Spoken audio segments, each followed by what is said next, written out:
that's a big boom. It's already gone. There they go. Off the line.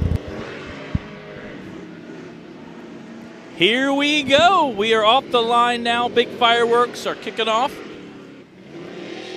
But definitely different motor sounds, as you guys can hear in the background. And this is our EMC class. This will be our 4600, 4800, and 4500 class, as well as our street stock in there. So 3 different classes running all in one race, kind of like we did just with the UTVs.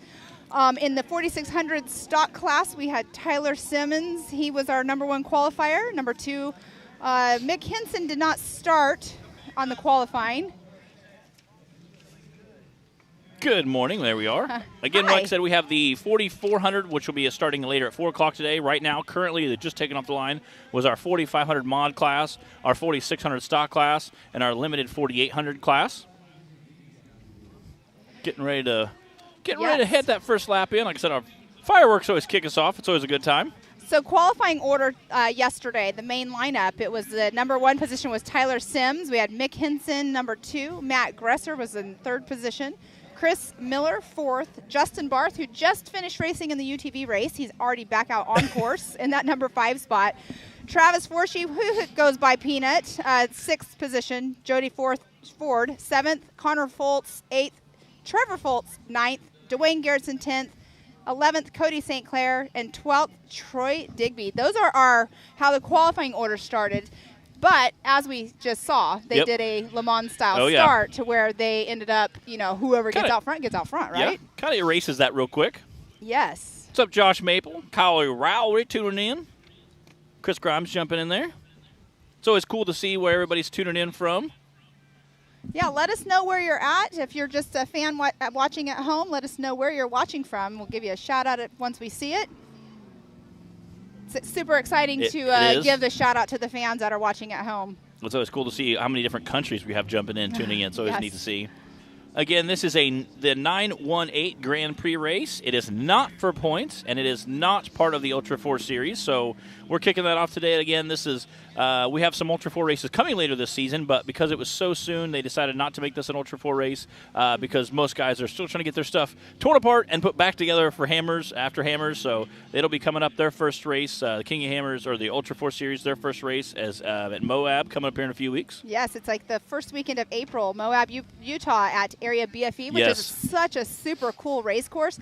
That one right there, there's lots of rocks there that are tire eaters, and it's a fun course. So after we are at Moab April 1st and 2nd, we will be at Rush, Kentucky at the Rush Off-Road April 23rd and 24th. So that is the first East Coast Series race, points race. Moab will be the first West Coast points race. And then May 13th and 14th, we'll be back in California, actually at Prairie City. It's been a little bit since Ultra 4 has been there.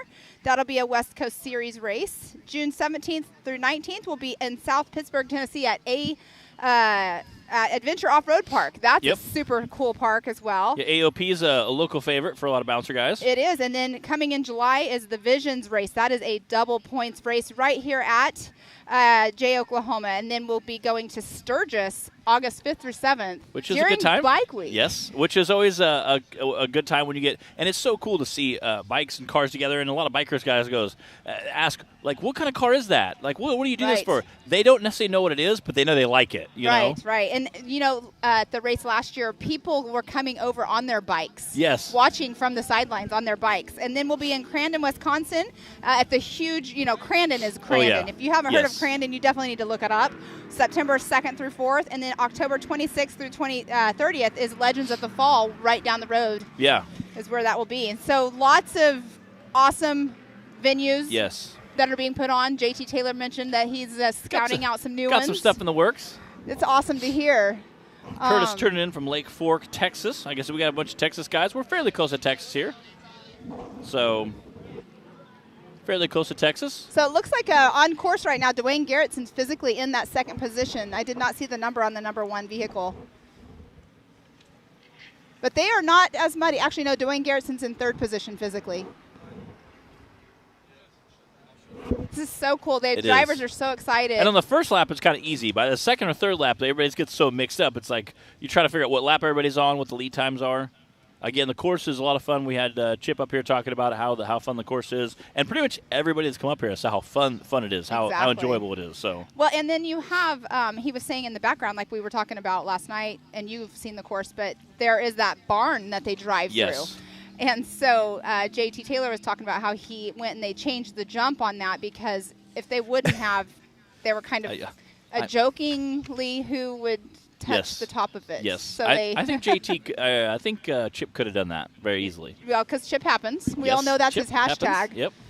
His hashtag Chip happens is, I see that quite often. Oh, yeah? Cody St. Clair out here. We had him on the interview this morning. Talked to him a little bit. Yes, and he is now out on course. He was the 11th qualifier yesterday. Mick Henderson out there in the Toyota. I seen the Toyota trucking along earlier. So we were talking earlier also with Chip about qualifying times. So the UTVs, they qualified, 2 seconds faster than Levi Shirley. Actually, it was 4 seconds if I'm looking at my timing right here. So Paul Wolf was the #1 qualifier yesterday at a 1:06. And Levi Shirley was a 1:10. So that goes to show you that the smaller cars on this course are faster. But when it comes down to it, Levi Shirley, he definitely with a 1:10, that was good. But the top 5 UTV qualifiers yesterday were faster than Levi Shirley.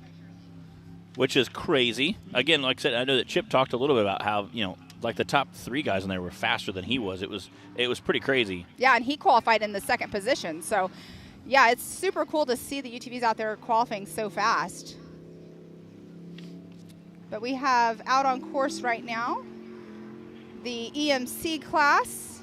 We're roughly thinking of, about 3 hours like it was for the last one? I would say about the same. Maybe a hair longer, maybe a hair shorter. Again, we don't have as many of the EMC class here as we did side-by-sides. So what's really cool, too, about it is each race that's out here today, so the UTV class, then the EMC class, and now 4400s will be our last race of the day. There's not any change in lap times. Every single one of our classes, they are all doing 10 laps of 9.18 miles. And it goes along with the theme of the race, the 918. Yes, so it's the 918. Which is awesome. I love the fact that they took their area code, turned in a race. That's really cool. It is. It is super awesome. And then we just, the UTV racers that came in earlier, we had Colin Truitt came in as that unofficial winner, and he was super pumped. He's a short course racer. Yes, good times. You see you're going through all your notes. Trying to make sure. We right. only have 2 4600 cars. One is a Toyota and one is a Bronco, so those will be really easy to pick out. I did see the Toyota because it's a tan. I did see him coming through the goalie that's right here to our right. So we have our schedule. We went through on that. Today at 4 o'clock, we will be starting the Unlimited Class main race. Again, all of them doing 91.8 miles. So it's super exciting. We did see the UTVs. Some of them did come in and do some fueling just because even though it's only 91.8 miles, if they're running a stock tank, they will not be able to make that whole course for the 91.8 miles.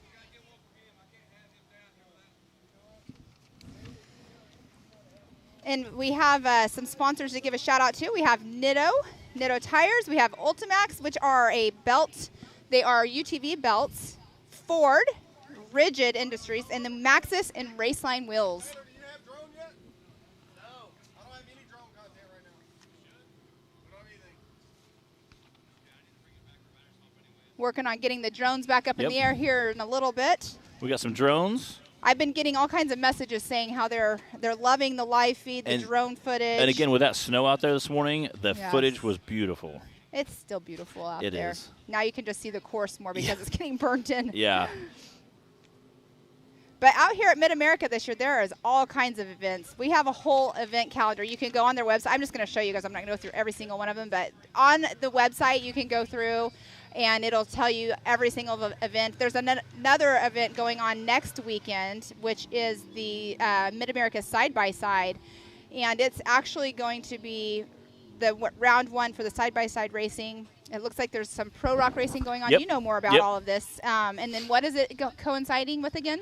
So there's a thing called Big Meat Run.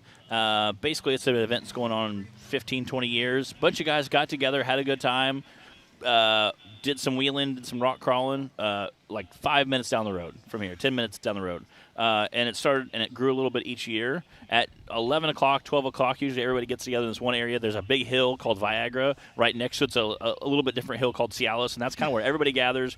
And you have to go through like a small little creek and then climb up this massive rock face. So your tires get very wet, and they get slick, and then you have to kind of go up, and then it cuts over to a V. So you have to hit it fast enough to keep some momentum going and then slide over. Okay. So you're kind of power sliding on the side of the hill. Some guys hit it really fast, other guys trying to crawl it. So everybody kind of gets around and watches everybody try it. And some guys get a little more liquid courage in them, and they want to hit it as fast as they can. So it's always a good time to get around and watch and have a lot of fun. It's a huge thing going on years, and now obviously Jason's teamed up with them to help that grow that event, and it's going to be a good time. So that is going on, and short course racing going on same exact time. We're going to try to give you some footage of each, so to give you guys a good variety of see some different action. Obviously, that will be more bouncer events type stuff, and plus there's crawling event. I mean, there's lots and lots of stuff going on, as well as there's short course here. So short course will be obviously that's their first short course event. Plus they have pro rock stuff going on, like I said, the big bouncers. So it'll be a lot of fun, lots of cool action going on. So again, it's kind of hard. It's good and bad because you have tons of action. Bad because you have literally two different events happening 10 miles away that you have to cover at the same time. So and I hear the numbers of people, like the crowd, roughly huge. like in the 10,000 range at the other event, and then here they're expecting quite a large crowd. And the town's about that big, so it's like doubling the capacity of a town, kind of like Moab during Eastern Jeep Safari.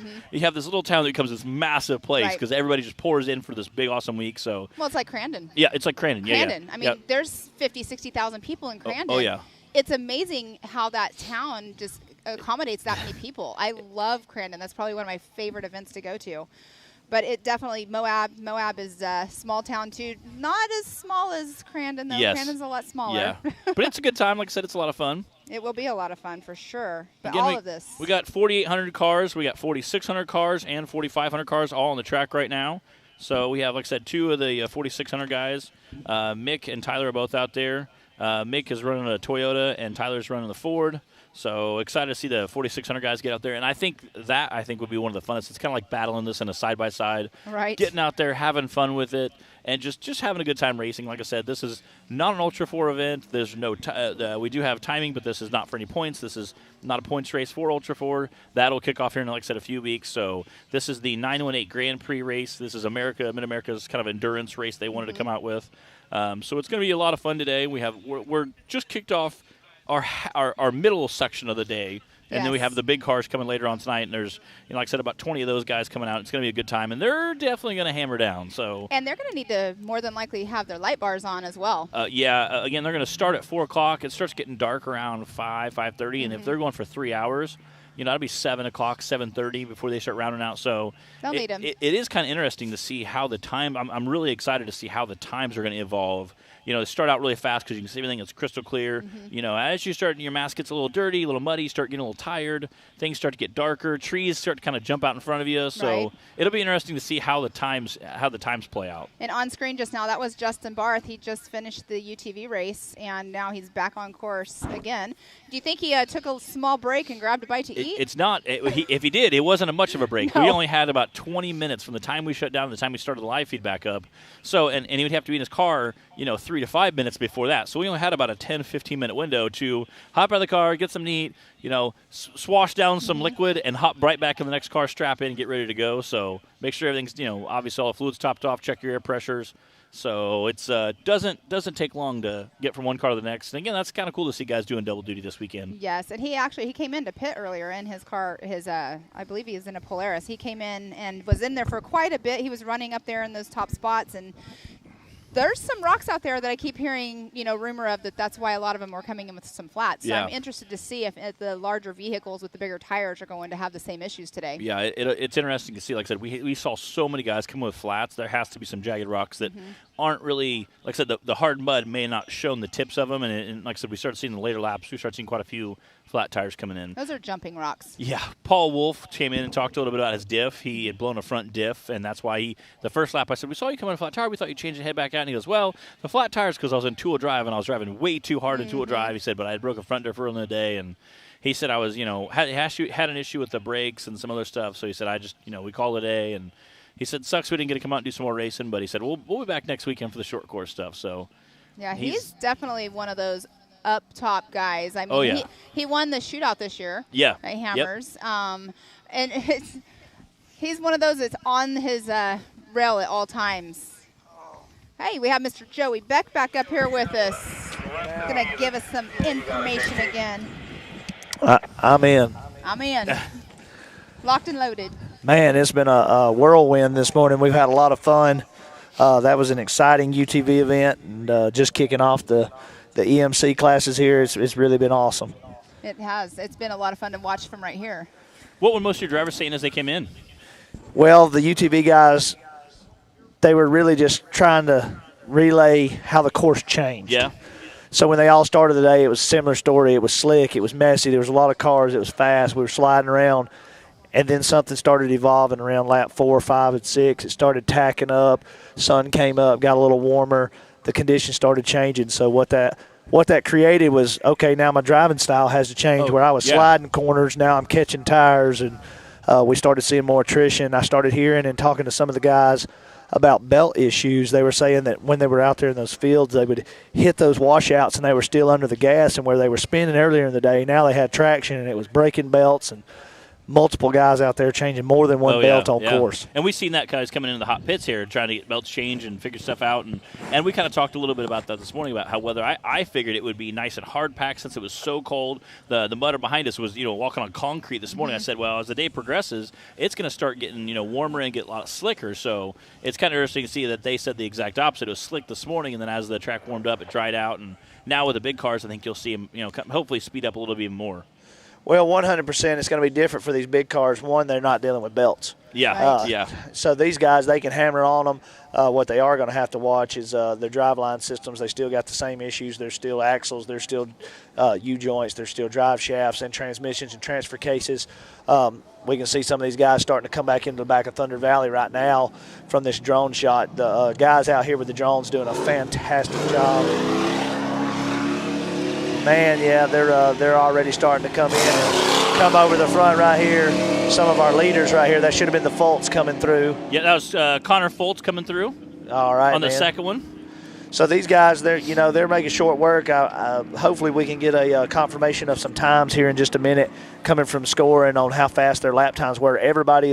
That's been the question all day, is asking how fast can these cars run compared to what the UTVs were doing, because the UTVs were absolutely flying on this course.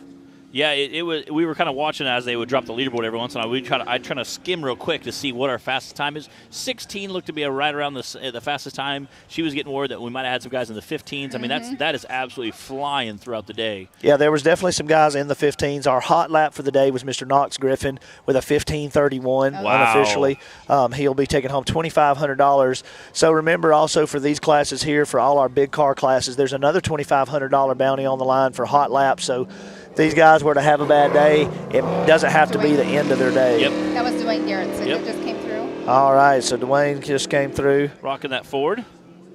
Well, man, I'm here to tell you there's a lot of different types of cars. I always enjoy this class. I know you've been announcing these classes for quite some time, Pam, and these guys have such a wide range of how they're built, what they build, the drive lines they use. This is a very different class, in my opinion.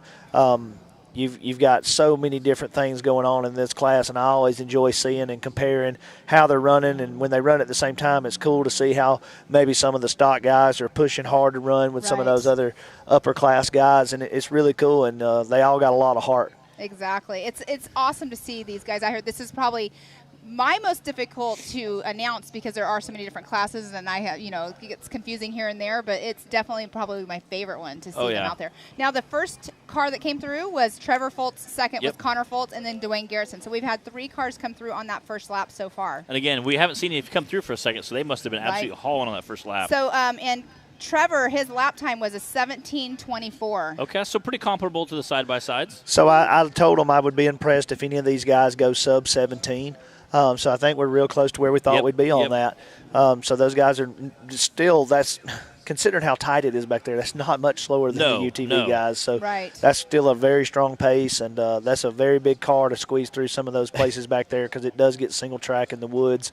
JT did a fantastic job, him and Gus and the team here on this course, and we took our Jeeps around it, and there were some tight squeezes for our full-size Jeeps. Kind of what that's kind of what Chip talked about. He said, you're flying through some of those woods, you got this wide open area, a field, there's, a mile wide, you can drive as fast as you want, and then you come up to a tight turn. He said, you have to slow down, or those trees will reach out and grab you. You really got to pay attention. It's very articulate, it's very technical. If you look right now on course, I mean, that to me looks like moto style that they were just doing. Yeah, it's really cool, too, to watch these guys. That was Troy Digby just now that came through. These guys are brothers, and they actually really like to compete with each other. Are you talking about Connor and Trevor? Yeah, 100%. They like to compete, and they come out to Rush last year, if you remember that event. One was driving the other's rig, and one of them shared their brother's rig, and they were all mixed up, but they were all still racing hard and trying to keep them all together. But that's what it's all about. These guys are true enthusiasts and having a lot of fun. It's like the Gomez brothers, right? They're always competing so heavily against each other. But it's like the Gomez brothers, but less wrecking. Right. Less talking against each other. I love the Gomez brothers. Those guys are absolutely wild. They put the fun in the sport on and off the track, and I can't wait for those guys to get out here with us, too, as we start the official Ultra 4 regional races. Right. Yeah, and of course they'll be at Prairie City. I mean, that's their hometown. Oh, yeah. 100%. And they'll be going – they'll always be going wild in Prairie City. They make that track what it is when they come out and put a show on. So. Right. No, they definitely are a hoot. When they're all up on the podium together, that's probably like the best interviews right there. And Raul, he just came off the KOH win, and I was so honored to get to interview him as he came across. I tell people all the time, they're some of the biggest rednecks I know because they're the most ornery guys, and their pits afterwards, they're so ornery to each other. Not very polite, nice to everybody else, but to each other, they are so ornery, teasing each other. Just it's very clear to tell they're all family. So I was at Remote Pit 1 this year, and during their race on Saturday, hearing the radio chatter. Oh, my goodness. And I wasn't even by their truck. I'm sitting there cracking up laughing because these guys are such a hoot. But I'm sure they were talking trash to each other as they're flying down the race course, They do. They say they do. But, no, they shared lines, this year. They did a little more pre-running and sharing. And, But, no, it's super exciting to see them. They'll be out with us again, and it'll be exciting. It's going to be an exciting year. Yeah, 100%. We've seen their program come so far. They're top competitors every time they pull up somewhere now. They're a force to be reckoned with, and they're going to continue that legacy and build it further. And I know that there's younger Gomez's and part of that family that's going to be the next generation. So excited to see where, 10 years from now, who all's racing. And Raul's son, Darian, is in his old 83. That's right. And Darian, or not Darian, but Raul's car this year was brand new. It showed up to the lake bed Tuesday before the race. Yep. I mean, and it came out and it won. That goes to show the dedication in the team and having their vehicles prepared and ready. Yeah, and was it JP that had the accident at the end of the race? I mean, he was set up in the top 5, I believe. He was running good. I was watching that live when it happened. That was super unfortunate, but that's part of racing in the desert. Right, exactly. We just had Mick Henderson come through in a stock Toyota. Oh, that's great. We got a few guys. That's our stock. He's one of our 2 stock drivers we have. We have a couple 4,600 guys here out, and it's always great to see those guys on a 35-inch DOT tire. We have side-by-sides running 37s, so it's kind of interesting to see these guys on a huge chassis, huge big vehicle running a smaller tire than some of our, and it's a DOT tire compared to some of our side-by-side guys. So, well, let me tell you something about Mick. He's a true wheel man. He don't play around. You'll catch him over in Disney climbing up the waterfalls and showing off with the crowd, and then he'll come out here and race that Toyota for 2-3 hours and run with the front crowd. He don't care, man. And then probably go back to Disney and wheel. That's right. He is a true enthusiast and a true sportsman. And speaking of sportsmen, we actually had a sportsman class which kind of grandfathered in some of what we were running in survival because those cars didn't meet some of the same qualifications, so we made a group just for those guys, and some of those came out here today. Unfortunately, some of them broke in pre-running, but we'll see those guys throughout the year as we start our regional races with Ultra 4. And again, that's super exciting to see. You're going, hey, listen, a little different classification. Come on out. We'll make a category for you.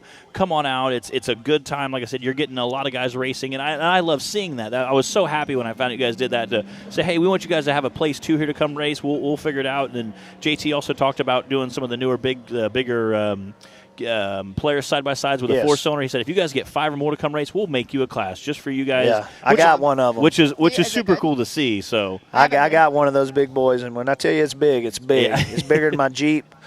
Put it on a trailer behind my Jeep, and took it back off because it looked so goofy because it was bigger than my Jeep. That's awesome. Why didn't you just drive that here? Yeah, it's they are a beast. I do have one of the 4-seaters, and it's like the size of your Jeep then. Yeah, it's huge. It literally is huge. It's a monster. It's a beast. It's strong. It's fast. It's definitely, in my opinion, not the same category as the UTVs that are racing right now. Well, you think about it. You look at it. It cannot be in a UTV class. But it's not competitive. I mean, obviously, the 4-cylinder is way bigger than what you're running. So you have to at least, hopefully get 5 of them and get a new class for them. And, who knows where that's going to take it, right? Oh, yeah. Yeah, it's a big motor. It's a big difference. And that raw, naturally aspirated power, the way it delivers it all through, it's totally different. Who we got? No. Oh, he bobbled it. Rufus Racing. No, that's so that was Cody St. Clair. I'm not sure who that was, but they touched tires. It was part of Chip McLaughlin's group, I believe. Some of the Texas boys got on Travis? 2 wheels. No, 644. Yeah, that is Travis Forshee right there. Yeah, he was on the side almost right here. Almost. Sorry, I'm like, when I see that, I'm like, it's great. You had the angle on it. I saw just the tip of it. What's up, Charles Chris? Oh, look, a race car, part of that high-octane film crew. Eva Doss, my girlfriend, jumping in there, tuning in. Oh, on screen, they're trying to get Travis Forshee, which everybody calls him Peanut. Some people do not know his real name. Well, it's just funny because when they first time they said his name, I was like, who? And they're like, oh, that's Peanut. I'm like, oh, okay. Yeah, so they have him in pit. Looks like he might be having some issues. Now, with all this mud and everything, it can get caked up on, radiators and stuff and start making the cars overheat. And that's what I was wondering if that was going on with the UTVs this morning because so many of them kept stopping every lap. Yeah. So if you looked at some of those UTVs, they took some precautions this morning. They had mud screens or shields, which catches a little bit of that before it actually gets all the way onto the screen of the UTV radiator. But I will tell you that the big cars struggle a little more because they create more heat. And sometimes the way these cars are built, they only have a certain amount of space for that air to pass through because they got to keep these chassis light and tight. So what that creates is it's got to be really strategic on how you make those openings. If you allow too big an opening, you get too much mud and things thrown in there, or maybe you could damage your radiator. If your opening's too small, it clogs up quickly and you can't get air to pass through, and now you damage your engine. It's a catch-22 either way you go. So you gotta play with that, and that's why each one of these cars is a work of art. It takes a lot of thought and research and development to get through these things. So when these cars change hands, that's why it don't change hands for pennies. These things are still the time. You'll never get that time back, and that time is the most valuable asset of how you learned how to make that car work and to fight through these elements, because anybody can go build a car, but building one that can last these amount of miles and races and lengths, that is the tricky part. And different elements. That's I mean, you don't always race in the mud, so some people will put, a different kind of air filter on there to where it's facing backwards or whatever, so they're not getting mud in it. But yet, there's so many different elements to racing. You got, desert racing, which happens at Hammers. They have the, the desert portion. So you have all that dust. I mean, like this year, the biggest complaint this year was there was no breeze and they couldn't see like the first couple laps this year. So all the different elements could play in with all of the different the way it's built and the way it runs and everything else. So I've raced King of the Hammers several times, and the big shock factor for me coming from the East Coast was I never even comprehended the element of how bad the dust could be or how I would have to fight it. And I can remember the first morning going across the lake bed, and that year we come out in 2016 in UTV class, and we cut across it early on in the course, and there was probably 30 or 40 of us all at one time coming across, and I just remember seeing the dust as it moved across, and we were half a mile wide and dust everywhere, and it's absolutely insane. And I mean, I wasn't prepared. I was very ill prepared, and I drove off through the desert and hit some Joshua trees and who knows what else. Oh, goodness. It's a cloud. That cloud of dust is horrible. Yeah, it is. It's a cloud. I used to desert race, so I totally know what you mean by that. So that was Justin Barth just now going over the jump. Yeah, the number 417, Justin Barr. So Justin's had a lot of success. He had this car built. It's been a very solid car. He raced it in Survival, and now he's racing it. He's been racing it in Ultra 4. Now he's racing it out here with us today, and I look for him to do big things with this car. He keeps getting better and better in it. Justin had a good race today in the UTV class. Mm-hmm. A lot of times he'll run the race courses in his UTV, then turn around and race them again in his bigger car. I think that gives him a mindset of how fast and where he can push, and he already has some course conditions in mind, and I think there's definitely a good process in how he races both classes, although I'm sure it is very hard on his body. Oh, I'm sure. Very hard mentally. Well, that's what we were saying earlier. Like, what did you think he did? Did you think he went and grabbed a snack before, between races? He only had about 20, 30 minutes. Yeah, swallow a granola bar and get back in the car. About all he got time to do. Right, exactly. But, yeah, he's definitely having fun out there. And here's one element, being a race car driver. So you're racing in your UTV. You now get into your bigger car. It's a different driving style. Oh, yeah. So sometimes it's like, I was always talking to, Miles about this kind of stuff. It's like, do you think they have to completely reset on that first lap? A little bit. And the reason why I say that is because sometimes a side-by-side is a lot more light and nimble, so it can corner and do some things that a big car can't. But then also a big car has a lot, usually like if you're in the 45, 4000 car, you'll have a lot bigger tire. Right. So there's some stuff you can kind of blaze into where a side-by-side, you have to kind of take your time and bump over it. Otherwise, you'll just rip the suspension off the car. So yes and no. Again, talked about the course conditions, you have a really good feel on the pulse versus a guy who just hops in his car for the first time that day. You just spent 3 hours dialing everything in perfectly. You know exactly how fast you can come in that corner and exactly how fast you can come out of that corner. And so having that knowledge going in will give you, your light speeds ahead of the guy that's just getting ready to take off for the starting line. So that's true. We have some guys that do side-by-sides and bouncers as well. And you get that kind of feel, especially if you're racing on the same day. You get that kind of feel of the course and how it's going to travel. But again, like I said, we seen some guys make the transition from side to side to bouncers, whether you're racing or even in the same weekend. And obviously there is a little bit of a learning curve. So going from a small car to a big car depends how you have the suspension set up as well. But it's interesting. I think you're like I said, getting a feel for the course. At least you learn where you're going. That's my biggest thing is, am I turning right here or left here? Now, luckily they've worn the course in pretty good this weekend. So yeah, there's no doubt that back there, you can see it on screen. Yeah, back there that the course is your gas on, brain off. You're not having to guess where you're going. Yeah, this course is really tracked in, really well laid out. JT did a phenomenal job marking it. Nobody's using a map out there. There's no need for any of that. Everybody got out here and pre-ran and saw how easily it was going to be for them to tell where they're going and to make those distinctions quickly. And there's a couple of either ors out there where you can go either direction.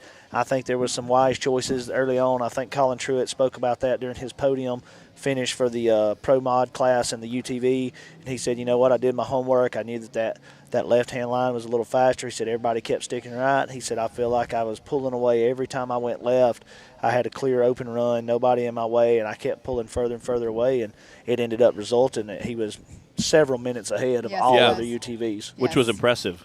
And he's racing here again next weekend in the short course series. Yes, Colin and his father, both Mitch, will both be back, and they'll be racing in short course, and they've been doing a great job. Mitch had a rough start today, and calling Mr. Consistency. He fought hard all day. I don't know if he ended in 5th or 6th. I think he ended in 5th, but to come back out of 40 cars after having that tough start and all that, it's a testament to the skill level and knowing how to keep a car going. Gotcha. I don't know what happened at the start. I couldn't see. There's so much going on. I'm pretty sure he was the one that rolled over. Oh, okay. Yep. He wanted me to co-drive for him today. Yeah. I'm glad. That's right. You're friends with those guys. Yeah, they live in my town, or I live in their town, whatever. And we appreciate it's their town. It's their town. They were you there just first. live in it. They were there first. Okay, all right. Like their whole life. I've only been there 2 years. All right, we'll be back right after these messages.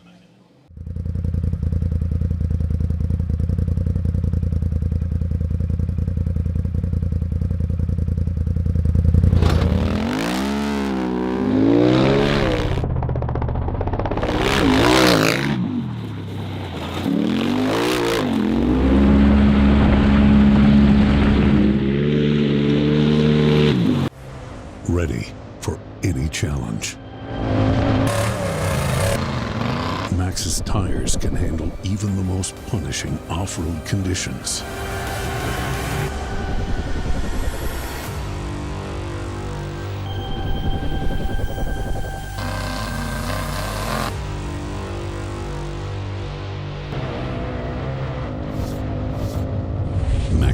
Tires. Tread victoriously.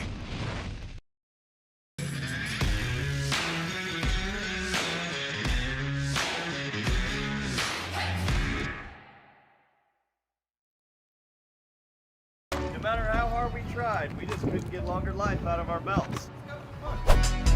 That's why we were so excited when we found these new Gates Redline belts. They have a super simple 3-step process for breaking in your belt the right way.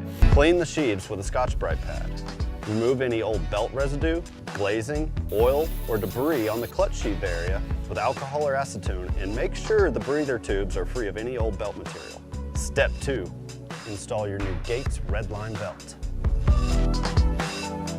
Step 3, perform 2 10 to 15 minute heat cycles, giving it easy throttle on flat ground. Then, you're gonna repeat for the second heat cycle. The best part, the process is so simple and easy, it really helped us with our competitiveness. Yep. Upgrading. It's what we do. So upgrading is what we did.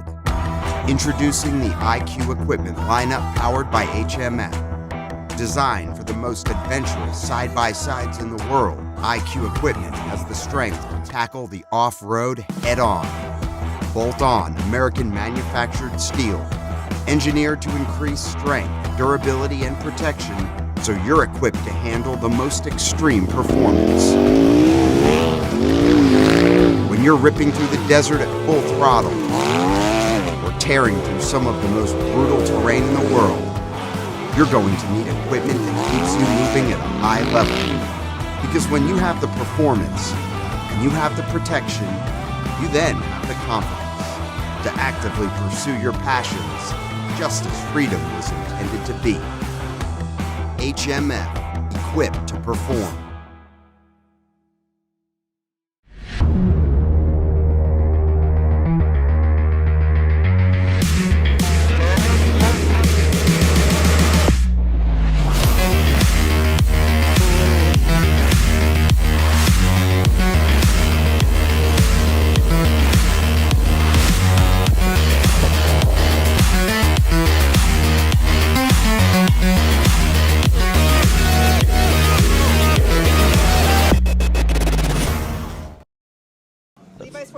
Oh, they're not right. All right, we're back to the EMC here. We got the 4500 class, 4600, 4800 out there. I have a guest. Most of you know him. This is the Terry Madden up in the booth with us. How you been, man? What's up, buddy? It's good. So I've been better. So you did some racing this morning. Yeah, the course was amazing. It didn't turn out the way we really wanted, but had a hell of a lot of fun. Yeah, it looked like, and what's crazy is every single person we've interviewed has been like, it was a lot of fun.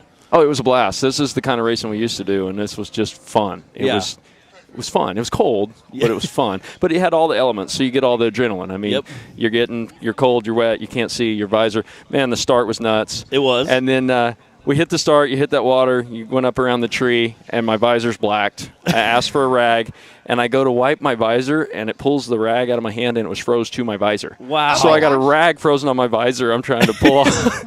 That is awesome. It was brutal cold when we started. But I'll say we were sitting at the booth this morning, looked down, it was 18 degrees, and I'm like, well, that's good times. Yeah. But the sun was out, so it made it better. It was. It warmed up a little bit, but it was pretty neat though, course-wise, because every lap changed. Lap 1, it was froze. It was predictable. Lap 2, you come around and the sunspots were thawed about an inch. Yeah. So it was just slime. Yeah. And then one corner you hit this lap, you couldn't hit the next lap or you're in the bales. Oh. And you're guessing every corner. It was kind of a driver's deal, which made it really cool. And we kind of talked a little about that. I said, well, and my thought was, it's so frozen this morning. The first little while, it's going to be frozen, hard packs. They can really get out there, really put some power to it. As the day warms up, it's going to get really slimy and be sliding all over, and it's going to cause issues. And it sounds like it tacked up quite a bit out there. Yeah, the downhills got mildly terrifying in the bottom one because they got slimy. And then it was starting to dry on the short course on our last laps. Okay. And starting to actually get some speed back on the short course. Yeah. It sounds like some of the faster guys, the fast laps were around 16 and some change for time-wise. We had somebody a couple guys in the 15 minutes. 15-minute range. They said we're about 17-ish for the big cars for the EMC. Yes, Trevor came through at a 17:24. His brother Connor came through at a 17:29, and then third place Dwayne Garrettson, he is at a 18:27. So Almost, a whole minute behind for third place. It was similar times to the side-by-side guys. I know that, obviously a little car, you can kind of throw around a little bit easier than some of the bigger cars. There's a couple pretty tight spots in the trees that the side-by-sides obviously have an advantage. Yeah. What was the best thing about racing the side-by-side versus maybe a big car, or side-by-sides on this course versus another course that you guys raced? It's just hard to beat the side-by-sides these days. Yeah. I mean, we're legitimately getting close to the same top speeds. You get the same adrenaline, and for me, it's the cost effectiveness. Yeah.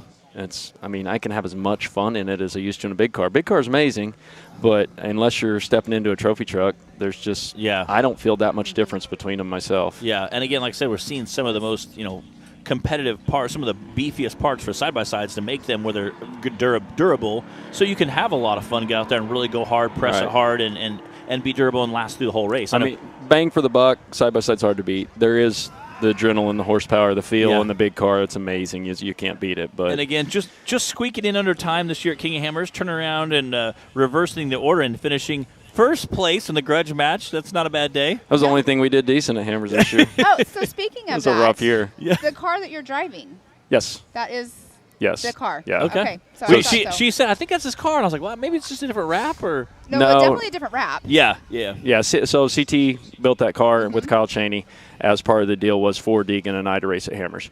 I just went to Can-Am at the start of the year and didn't have time to put together a car, and that was the deal, was to run with Deegan. And then I got the car after Hammers to run the rest of the season. Okay, so I was pretty sure that it was the same car. I was not 100% positive, and he was not sure. So yeah. It's cool. It's cool to see. Like I said, I know that getting out there, Can-Am's kind of stepped up big in a couple different ways with, helping some of the Can-Am teams, and it's super awesome to see him. Like you said, Paul Wolf, me and Paul are the two Illinois guys that brave. So it's always cool to see Illinois guys out. And like I said, he races Can-Am and broke a front diff this morning, which stinks. But yeah, Paul and I had a long talk at the Wash Bay a little bit ago, trying to figure out the season. I think we're going to both try and run the whole season and work together a little bit to get to stuff and he's be able to play against each other. Definitely a wheel man. Like I said, I know you're definitely a throttle down racer. And I tell people all the time, like, there's a difference between a racer that can go out and race hard and a racer that can race smart. A few years ago now at King of Hammer or at Badlands Off-Road Park in Attica, you and I don't remember who you were co-driving with, and there's a bunch of people blazing by you, and you said, you know what, let them go. We can run them down. If we really want to push hard, we can run them down now, or we can wait till the second lap when we can drive past them as they're broke down. So being able to push hard versus being smart, how does that come into play? It's endurance racing, and you have to tell yourself that, and it's hard. Today we talked about that on the first few laps. We set the game plan as a team this morning that we were running 5 laps our pace, cruising, and then we were going to turn it up. And each lap we were making progress because people were pulling off. You don't have to be up in that cluster, which was kind of obvious this morning that a lot of these guys are used to short course and less endurance. Yes. Right. And watching them beat on each other, I was like, guys, we got 10 laps. Come on. And we were just cruising right behind the pile. Yeah. And just don't get caught up in the pile. Yeah, we were just avoiding the pile, and they were working themselves out of it. Yeah, so. And that's kind of interesting to see. Again, like I said, short course versus endurance, and again, being able to get out there and race smart, I think is so much more valuable than just racing hard and I'm going to hammer down and see what I can knock out. And it's changed though, because Hammers used to be that way. I mean, if you finished, you were top 10. Yeah. To finish, but now it's a given. There's 10 guys that can sprint and win. Yeah. And the equipment's changed, the people have changed, the discipline's changed, and this is turning into more of a sprint every day. 10 years ago, there was only a few real names in it, and now it's kind of like any given Sunday. Oh yeah, There's so many competitive people. Yeah, and even in the classes, each class has different competitive people in it. And like I said, the side-by-side class I think has definitely exploded. Just because I think you nailed it right on the head. Cost effectiveness. It is. That class is probably I think the biggest class at Old Trail 4 or at King of Hammers, just because of the sheer amount of guys that can afford to race it. You know. So I kind of like that, because I like kind of seeing the newer guys are like, hey, we're going to buy this car, we're going to do this to it, and we're going to go out and race it, and if we do good, great, and if we break soon, that's kind of neat to see some of those guys get out and go, hey, we're going to try this, because usually that's how it always starts. We're going to try this 1 year and just see how it goes. Right. Next thing you know, you're pulling with a semi, and you got everything, all the spare parts. And one good thing too about the UTVs is the parts are so readily available to you. Like when you're in the bigger cars, that was Cody St. Clair that just came through, but when you're in the bigger cars, they're not as easy to get, I don't think. Like there's so many UTV outlets. It allows somebody to get into it that's not a fabricator. Right. Not everybody is Shannon that can walk in his shop and build something overnight, and he puts it together. He used to amaze me when we were in the shop, and he just it magically, you go to lunch and you come back and there's something sitting there that he built in his sleep. But not everybody can do that. Yeah.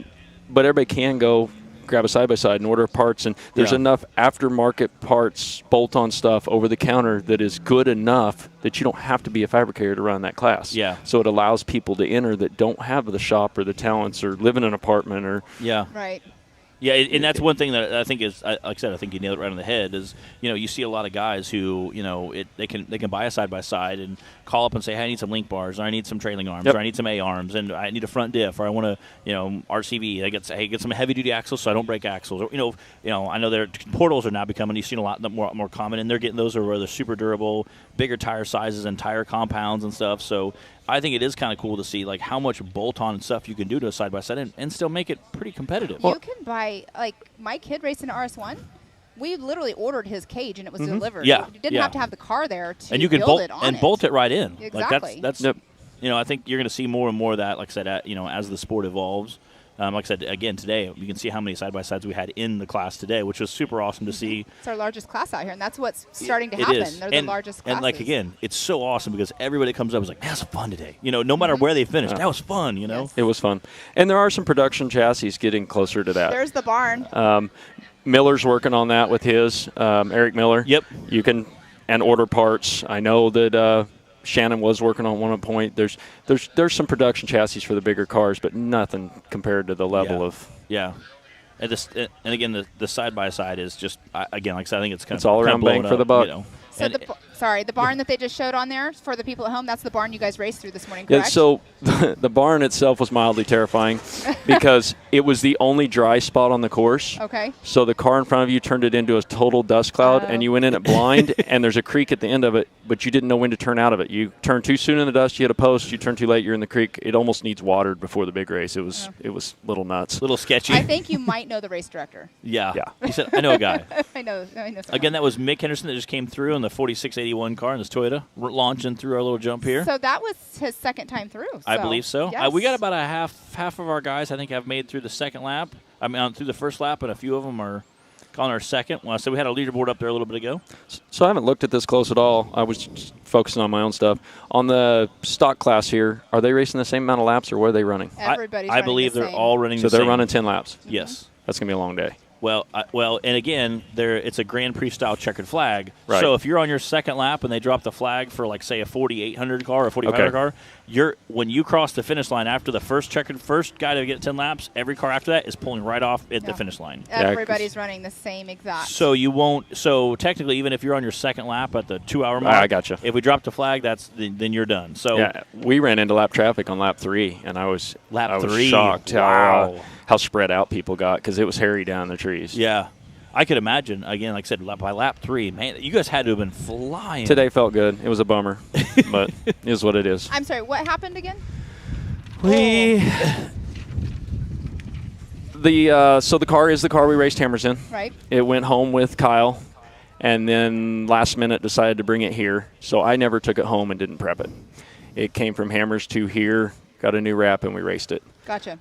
So some of the parts on it were the parts we ran at Hammers, and we lost drive shaft. Gotcha. Okay. It happens, especially after Hammers. My part on poor prep, and it's a bummer because I don't do that, but it was here and I was in California. Yeah, it's a little hard to prep a car when it's on the other half of the U.S. Yeah, but you got it here 2 weeks ago. Yeah, Kyle brought it here, dropped it off. I brought a trailer to get it, and then I'll take it home and prep it before Moab. Okay. So. And again, here 2 weeks ago, we were supposed to have the race. Ice came in. Ice kind of washed everything. I was scrolling through Instagram, and I saw you were here down at Disney doing a little play-in, checking some stuff out. It looked pretty slick down there. I can't express how excited I am about Legends of Fall. If you haven't been to Disney or haven't been to Big Meatron, you need to check it out. So I grew up in Kansas. Years ago, my first experiences at Rocks at All were here at Disney at Big Meatron with Brian Shirley. Okay. Brian brought me down, and we went and played here. And the fact that we're going to get to race there, I can't even imagine. We went and drove around it. It brought back so many memories. And to be able to do it at speed now with the evolution of equipment, that's going to be a race not to miss. Yeah, and I'm sure that'll be a lot of fun. Like I said, they have a bunch of stuff going on that weekend. I'm sure that will be an absolute blast. And again, like I said, I went 10, 12 years ago, took a Toyota truck and a Jeep down there and just had some fun playing the rocks and going up, Viagra, but getting it like at noon and watching maybe hammer on their stuff at Viagra. And some guys had really good rigs and knew what they were doing. Some guys didn't. We're just there to have a good time. So it's always a lot of fun. So excited for that. But I think Visions is going to be a pretty good time, as well as like the finals. I'm excited for that, because to see big cars hit that stuff I can't wait. Super fast speeds. And I think obviously with the evolution of the suspensions being as good as they are, I think some guys are going to blaze through that. It's going to be crazy. Yeah. It's going to be really neat. I can't wait. These events, and after being here, just the facilities here, yes. Wow. I mean, Amazing. hats off They're to amazing. MidAmerica. I've never been I've here. raced it all over the world, literally, and the facilities here and the way they're taking care of us, I won't miss an event here. I really wish I wouldn't book next weekend. I'd stay all week and race short course next weekend. Yeah, and again, I can't. Well, and that's kind of what I tell people. If we came here 3 or 4 years ago for the Southern Rock Racing Series, I told people, I kept hearing how nice it was. We'd show up and it's like nice, big, wide concrete entrances and heated and air-conditioned bathhouses. I mean, they have laundromat around the corner. They have pools. They have, Yeah. I mean, I'm like, and then I go to other parks and it's like hard to get in the entrance even, and they have small area. Like, it's just kind of a nightmare, The food is good. It The is. restaurant's good. Everything you need's in the pro shop.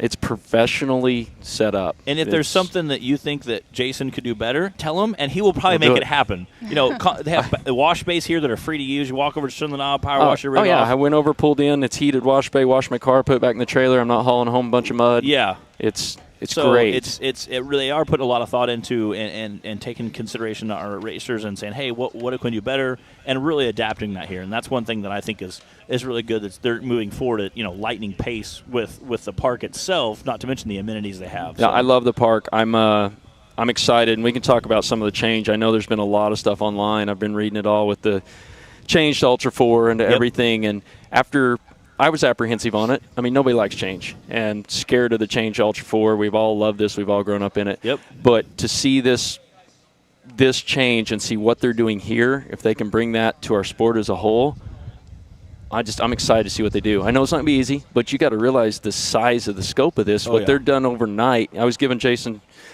hell the other night. He was talking about some trailers and stuff that he wanted to have done for production. And I was like, what? How do you not have them done? It's been 10 days. I mean, but he literally, what they have done in a week's time, it's crazy. It is crazy.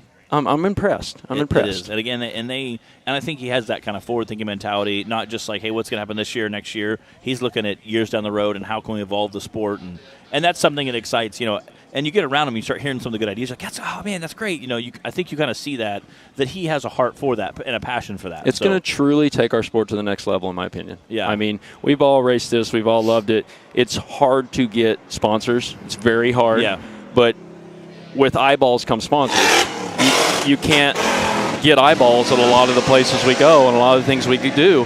And if he's going to put us in front of the cameras and put us in front of the eyeballs, those eyeballs will equate to the sponsors, which equates to the money to allow us to travel for this bigger series. And do more with the series. And do more with it. So he's taking us with him on a growth, in my opinion. Yeah, I'm really excited about it. And I think all the racers we've talked to are in that same boat. They're excited. Most of the people that are there are doing that too. So that was Connor Foltz that just came through. His brother, Trevor's been leading all day. So now I'm wondering where Trevor went because they've been running so close. And Connor, you got to love the brothers. One who had the motor sound funny. It did not. It just came through a minute ago, and it still totally didn't. fine. It still didn't sound right. No, that was him. But where's brother? Where's Trevor? I'm not sure.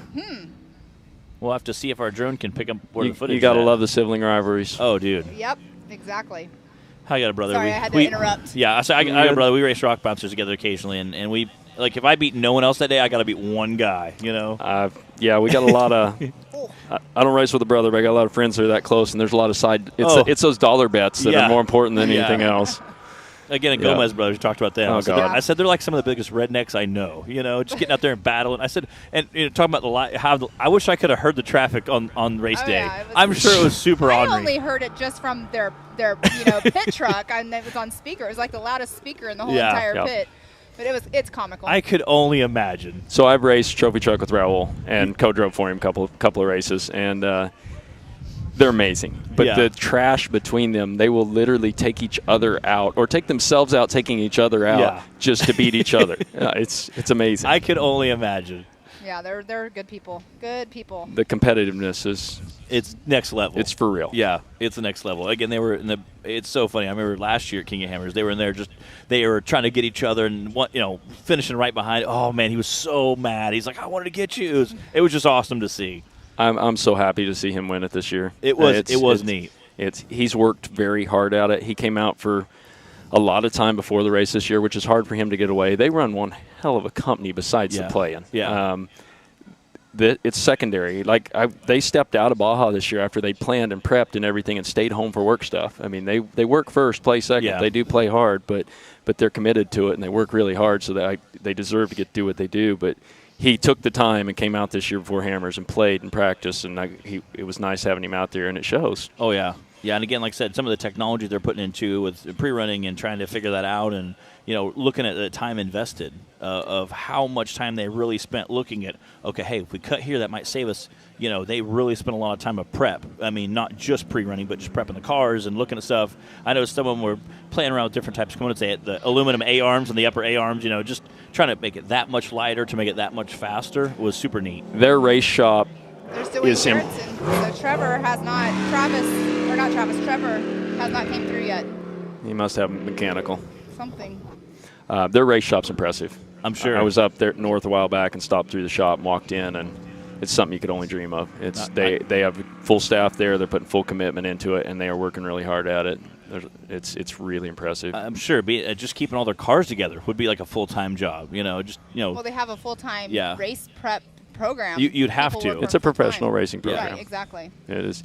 That's something we should show. They used to do that with Ultra 4. What happened to when they'd go to the garages and show stuff and look at it? And why don't we? Is there a possibility, Jason, to bring some of that back? We were just actually having that discussion this morning. We would love to walk around their shop. I'm sure it's insane. And I'm sure they'd let you in. It'd be neat to go see some of the behind the scenes and see some of that and bring some value to the TV side of things. Especially because they have literally 3 race teams all under the same roof, essentially. Four. Now I believe one of the other kids are getting ready to race in a UTV, I think. Four full-size UTVs, 4 4400s, a couple of trophy trucks, and then some little UTVs. Right. So you're looking at 20 race programs, I meant it's like the big car. You're like 4 big cars. That's basically 4 separate race programs, essentially. And then they've got 2 or 3 full-size pre-runners, too. Yeah, I seen them. They wrecked one this year, and they were dragging it back, and I was like, that was Marcos, wasn't it? I think. Yeah, it was Marcos and King's Vito. Yes. Yeah, I was like, wow, and he's like, well, and I was then like, they called it the Gomez towing service or whatever. Sounds about right. I remember seeing them dragging it back, and later on I found out they were like, yeah, we brought an extra car to pre-run with. Good thing we did. I'm like, I guess, But no, it's there. You can tell, and like you were saying, Raul being out there, pre-running, doing his homework. Doing your homework really pays off. I did watch Deegan's his YouTube about how he kept going out there, and he came out a lot. You have to do that homework to really, if you want to succeed and do well, you need to know. It's like you can't just go out there and just show up and not run the course. I had a whole lot of fun racing with Brian. He was a professional student, and he's super talented. His skill set was amazing, but he didn't know hammers. Mm-hmm. But he was not in any way, shape, or form arrogant about it. Yeah. He came out and he's like, I don't know this, I don't know this, I do know this, help me. And I enjoyed it a lot. I don't enjoy co-driving for the race aspect, but I love the training and watching people progress and watching people learn and actually helping. And we had fun from day one to the end. And obviously he's a good racer too. And watching it, I'm not sure if you've watched it, but watching it, and there was an area that he was in that he was like, it was sketchy to him because he wasn't used to it. And then you guys, I heard you tell him to go up, around, and come back and do it again. Keep doing it. Now go down it in case we go down it. And by the time at the end of that video on his YouTube, it was like, oh, I get it why you're having me do this now. Like, he got comfortable. He wasn't afraid anymore. You can go out and get frustrated and not do good, but sometimes that's when you learn the most. Mm-hmm. Yeah. Because if you're not doing good, you're learning what the car does and how it does it, and just learn when you're off 6 inches, it matters. And then, and then going back, so all of that now, and then so much dirt in my eyes. You at Remote Pit 1, I have the video on my phone. This dude, they run out of gas. I know. We were on the live stream talking about it. It was insane. I'm sitting there videoing. I was so frustrated. But they give him a 10 or 11 gallon fuel seriously, cell. I needed a Gatorade bottle. That's it. Right. That's all I needed. And they hand me a full-size jug with the metal hose on it, with the red hut on it, with the ratchet strap. Yeah. And I'm like, we watch them guys, strap it on like. Nobody in the pits had anything. They didn't. Nothing? I don't know if they asked about it, but yeah, no. They told me they did. Oh, they did? And then they're like, well, it's only got a gallon in it. It's fine. So I put it on, and I get a little ways out, and it shifts around. It falls in front of me, and it's got like 4 gallons. And I'm like, you lying mother. Yeah, I needed a Gatorade bottle. It was dumb, but they did their best. Yeah, it was awesome in the pits. Just watch you knelt down, you're drinking some water, and you're like, it's gonna be a long day. And then they're trying to figure out how to ratchet around you, and they failed. You didn't hear all the audio then. No. Yeah, that audio wasn't fit probably. Yeah. Definitely not. We just had the video and we were talking over it. We did not hear the audio. Yeah, I was frustrated. I could imagine. No, that was we shouldn't have run out in the first place, but that was. Well, that's the thing. There were some people, because I was out there, there were some cars that were stopping going out and then coming back in. Again, Brian and I had never run that car. I had never ran a Can-Am. I didn't switch to Can-Am until this year. Mm-hmm. It was delivered there, 2 hammers. We pre-ran in a different car. We trusted what we were told on mileage. We didn't know the tune. We didn't know the car. Yep. We went out and ran it, and we were 1.5 miles, 2 miles short from making it. And now I know. That's brutal. Then, hey, good thing he must exercise or something. Yeah, good thing you had your cardio up that day. I learned. And then ended up coming in 20th place, which puts you at first place for the grudge match, and 20 grand pocket. And that's not a bad day. No, that was a good day. And especially because you guys were questioning not questioning, but there was something wrong with the we car weren't going to run it. We had broken axles. Yes. And I was like, Brian, you got to run it. We're here. We may as well run it. So. But you guys starting where you did worked out great because it was a dust bowl. Oh, huge. That might be my fault. So there was a little strategy in that. And I feel kind of like a dick about it, but when we went around the hill there, we were in two-wheel drive. We knew we were going to have trouble climbing the hill. There's the preferred route, and then there was the deep, deep ruts. Mm-hmm. And I told him when we were around the hill, I'm like, stay right. And he's like, in the ruts. And I said, stay right. He's like, but it's stay right. And we went in the deep ruts all the way around the hill each lap and drugged the belly. Okay. And dusted everybody out, and we had time to take the bypass on the rocks. And then we'd do it again. Kind of a strategy. Yeah. But it was Tyler Rimreed, who's actually racing here, who went off the line with you guys, I believe. Yeah. So he's here in RS1. That was the only way we could pull it off because we did not have four-wheel drive to get up the hill. Yeah. So. Yeah, it was interesting. That was awesome just to see you guys up on the podium, though. To be like, yeah, hey, we had a rough day.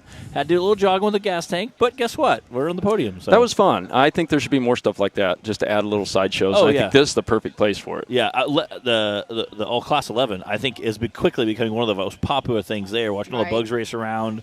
And those guys are full send, and there's almost no give to their suspension. So watching them just laying it bounce. And I kind of want one.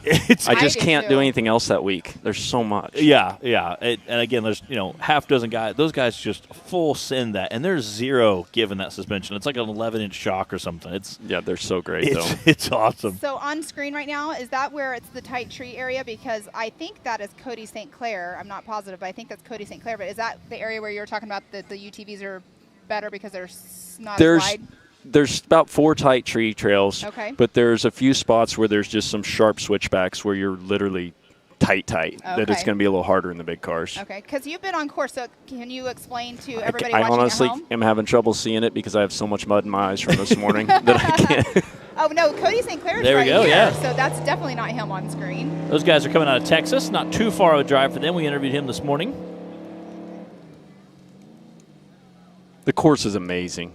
And there's so many things. I went and drove around a little bit last night just to take – my dad showed up and took him for a ride, and we went and drove around and side by side. And there's so much more here. We're just touching the edge of it. I can't wait to see other courses here. And then there's across the street, too. There's stuff across the street, too, which is super neat. I said there might be, again, for a longer race, they might do some stuff across the street, too, and then come back here. Well, I like that. That's what we were talking about earlier, too. It's like, you get repetitive sometimes when you keep going back to the same venue. Yeah, I don't like running the same course. But like here, there's so much land and so many options that you can change up the course every single time they come race here, and then it's not repetitive. And they have some more gnarly stuff too, so you could add a little harder, more technical stuff if you wanted to. Again, for an endurance race, is not probably the most feasible, but looks like a nice fast section that he's in right now. Those were so slimy this morning. That corner right there. If you missed it, you're sliding into a steel post right on the other side of it. Oh, okay, so we can't see that post. But is that it's the right barn about right there in the background? There. Yeah, you come back and then switch back and come up to the barn from the other direction. You drop down a creek bottom right there. It's really cool the drone is actually getting footage of that because that's what Chip McLaughlin kept talking saying. about. it would be really cool to see that. But you were saying that it almost needs like a watered down inside there. Which it was the only dry dirt on the entire course. So when you went through it, it just filled with a dust cloud. It was like there was just smoke rolling out the side of it. When we came to it the first lap, I thought somebody wrecked in it, and I was scared to pull into it because I couldn't believe how much dust was coming out of it. Well, it makes sense that the reason why it's dry, but yeah, that also makes sense to maybe water it down just a little bit. Again, there's your leaderboard there. I think we got 4 guys on the 3rd lap. We got about 4 guys on the 2nd lap. 2 guys are still on their 1st lap. We have a few guys that did not even complete a 1st lap. Yeah, so it's Connor Foltz, Trevor Foltz, Dwayne Garrettson, and Cody St. Clair are all on their 3rd lap or have completed their 3rd lap. I think we got 4 guys on their 2nd lap. So, again, being that once the checkered flag drops, all cars are done, a couple of those guys might have a chance to track up again. Fuel strategy on the big cars, you think we'll see some big cars pit and get fuel, or? I don't know. They should, the majority of them, I believe, should be able to get close to 100 miles. Yeah. Because these guys aren't running the big motors, getting the poor horsepower or mileage. Yeah. Chip was saying they're probably going to have to fuel maybe. Yeah. I say like some of the Toyota, he's running a 4-cylinder. You know, if he's got 30 gallons, he can last forever. He's going to be fine. But the big cars, you know, you're getting 3-4 miles a gallon sometimes. Yeah. So Yeah, you're 1,200 horsepower. You're not going to get really great mileage. Yeah. So. Fuel's definitely a strategy. We were trying to pit as late as possible in the game. So if we did have a flat, they could change it in the pits. Yeah. And we were basically going to run till we had a flat or until lap 7 till we had to fuel. And I did see some, like Colin Truitt, he didn't fuel until I think lap 8, roughly, is when he came in and fueled. I wasn't going to fuel till I had to, so that if we did have trouble, we weren't pitting twice. Yeah, you're like, I'm not doing that again. But yeah. All right, so we are actually going to take a commercial break here. We've been sitting here with Mr. Terry Madden, and he's either going to stick around with us or head out. I'm not sure what he's going to do. I don't know what I'm going to do. I need to find some food. Yeah, food, and then, but yeah, we're going to head to a commercial break, so stay tuned.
right, we're back here again. We got Terry Madden in the booth with us. We did have a car come in with a flat tire. Did you see it? But he kept going. Okay. I thought that was kind of odd. Yeah. Number 46, that is Connor Fultz. Oh, Okay. he's leading, but he did. He had a flat. It's so much more time effective to change your tire in the pits than out on course if you can. Maybe he didn't realize it's flat, you think? Or I don't know. I don't know. He didn't take the jump. He went around to take the pit road, but then went on through pit road. Okay. So I don't know. Maybe these guys weren't ready. Maybe something wasn't right. Yeah, maybe they weren't ready. Well, and he was leading, I believe. I believe he's still leading. So.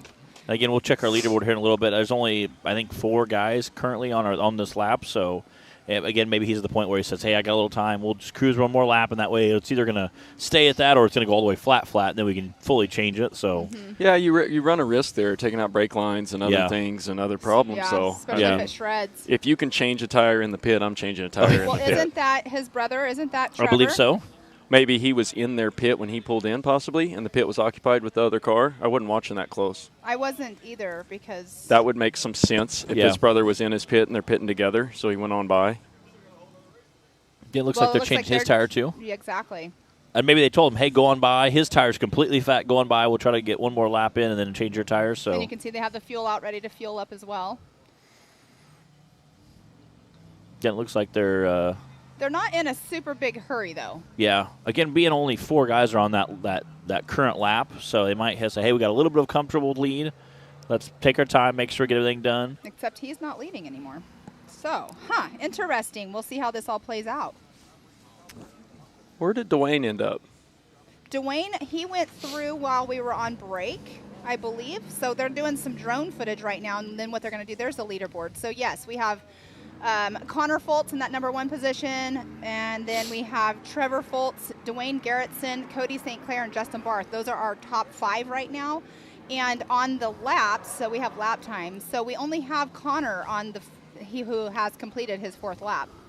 I have no idea how you can read that. Yeah, I try to go off the screen way. here. It's LASIK. Yeah. I try to go off my leaderboard here. I can't quite see the big screen in the back. That's not happening. I'm not that accurate.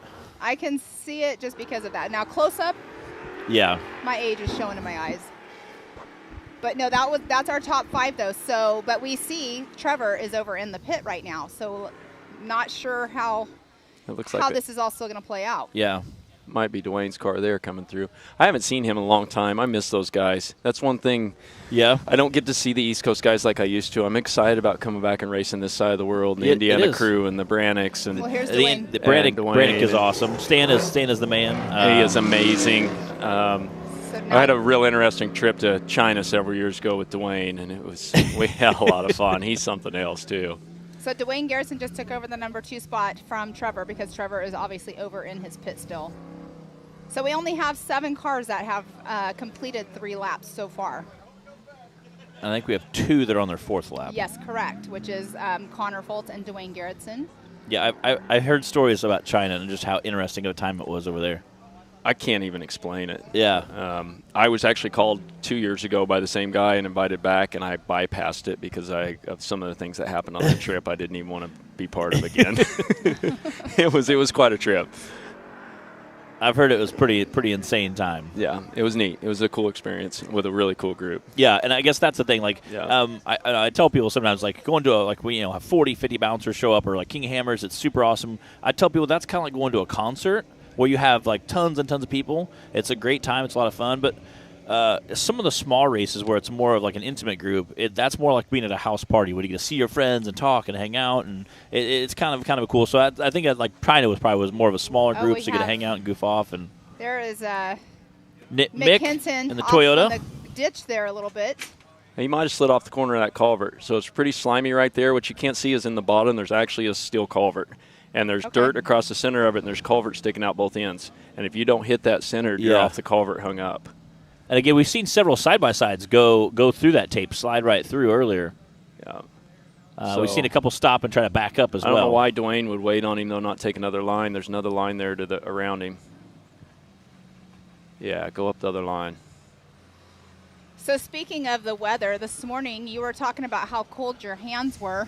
Yeah, I made a mistake this morning, got wet right off the bat, and I realized after a little while I couldn't feel my fingers. because it was adrenaline, and I couldn't straighten them. The water had froze, and I'm biting them, trying to pull my gloves off, and couldn't get them off, and they hurt. And then my hands were actually warmer bare for a while than they were with the gloves on while we were trying to dry gloves. And but it all adds to it, though. It's that splash in the face and the wet and the cold. Oh, yeah. Oh, no, now he's having trouble. Yeah, see, if you weren't awake then, splashing in the water when it's 18 degrees outside will definitely wake you up. 4 pretty decent water crossings on the backside. On the backside? Yep. So They are rock bottom. They're not muddy. Yeah. But the splash in the face isn't. Yeah. Hey, wake up. Yeah, your co-driver definitely didn't sleep here. You know.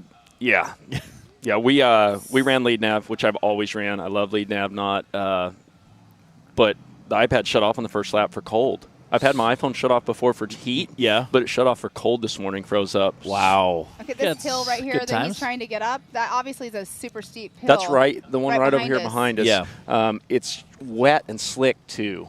So you can see they're bringing out the forks to get Mick Henson moved. So he must be blocking course, and Dwayne just can't get around him. Dwayne acts like he's running on a cylinder short, maybe, too. This is what you guys normally run. It is, right. So with some of that rock section, usually we'll come up right around that tree, make a big loop, come back and hit some of this rock section through there. So that's a pretty loose dirt area there. So I think if he'd take a right, he could head back up the wall. There we go. They're going through and water. You're going through water, so too. your tires are wet heading up the hill. Yeah. Again, trying there. Again, his motor's not sounding He did super not happy. sound very good when he was coming it's through. hard to get any momentum right there either. Well, they got Mick out, so maybe he can back up and get back into the other spot that's not so steep to go up. Again, trying to. You could hear it cutting in and out pretty good. Yeah, he's struggling on motor. Yes, he is. And I'm not sure if that's like, a clogged fuel filter or got an injector that's bad. Could be water. Yeah, we got some water in there, like sensor reading wrong. When you're bouncing through an endurance race for, hours at a time, you can have all kinds of things going. A ground wire goes bad, and magically the sensor starts reading a little off. And so several of the hills this morning, it froze hard enough last night that it was solid underneath, but they thawed a couple inches on top, so there was zero traction because you just moved the dirt down to ice. Yeah, yeah, and it was really tough to get any traction at all. Yeah, and again, like I said, running through here, you're going through water. Then once you hit dirt, your tires are all slimy, and the more water you splash up on there, the harder it's going to get. So this hill kind of reminds me of the hill at Crossbar where they were going up during nationals last year, or a couple years now. Yeah, at this point, I'd backtrack if I was him and go back over to that other crossing. We just had somebody come through. I believe it's Travis Forshee. He's over here in pit again. I'm not sure what's going on there. Oh, there we go. They got the hood off. He came in after the first lap, too. There was something going on there as well. It looks like he might be unbuckling. Yeah, steering wheel he's taking just his came helmet off, too. That's a bummer. That's unfortunate. Going to be running that top three front of the pack and have an issue. Kind of stings. And Dwayne Garrettson, there he goes. So you could hear his buggy cutting out from here. Is that is? And what laps? That is not Dwayne. Is that number? It's not either. I thought it was the whole time. Travis Forshee. Okay. Well, who's in pit right here again? I can't tell with the mud. That's just rough. I think that's Trevor. Oh. And I was looking for number 3 on there. I don't know his car. Number 3, but I can't see the number 3 plate. He has a number 3 orange plate, but I can't tell. So that was Travis trying to make it up that hill. Okay, so at least he got up and over and. And what lap's the leader on right now? Fourth. They completed their fourth. Yeah, they're on their 4th lap. It's so hard to read these numbers. As you guys can see on screen, it's super muddy out there. It's in the open meadows where I didn't think it'd get muddy. Yeah. It's good. It's froze underneath and just the top's slimy. Yeah. Yeah. And I'm sure it's probably super if slick. we could get a drone shot out to some of the open meadows, it's like just ice skating rink. It's kind of fun. Again, once the big cars hop on it, I'm sure it'll be even more interesting. There was no grab on any of the corners. You could just slide. Yeah. Which is kind of fun. It was fun. As long as you're not clipping a tree, it's kind of a good time. No, it was wide open. That looks fun right there. Yeah, he said, no, it's wide open. Again, there's some of those wood section there. It looks like a pretty long, straight wood section. Again, we've had almost every racer or person we've talked to today like, this is a fun course. This is a lot of fun coming out and racing today. So, it's always a good time. Like I said, this is the 918 endurance race from MidAmerica. So it's good to see him get out there. That's the little section right before coming in here to the finish. It looked like it was a nice little uphill right there.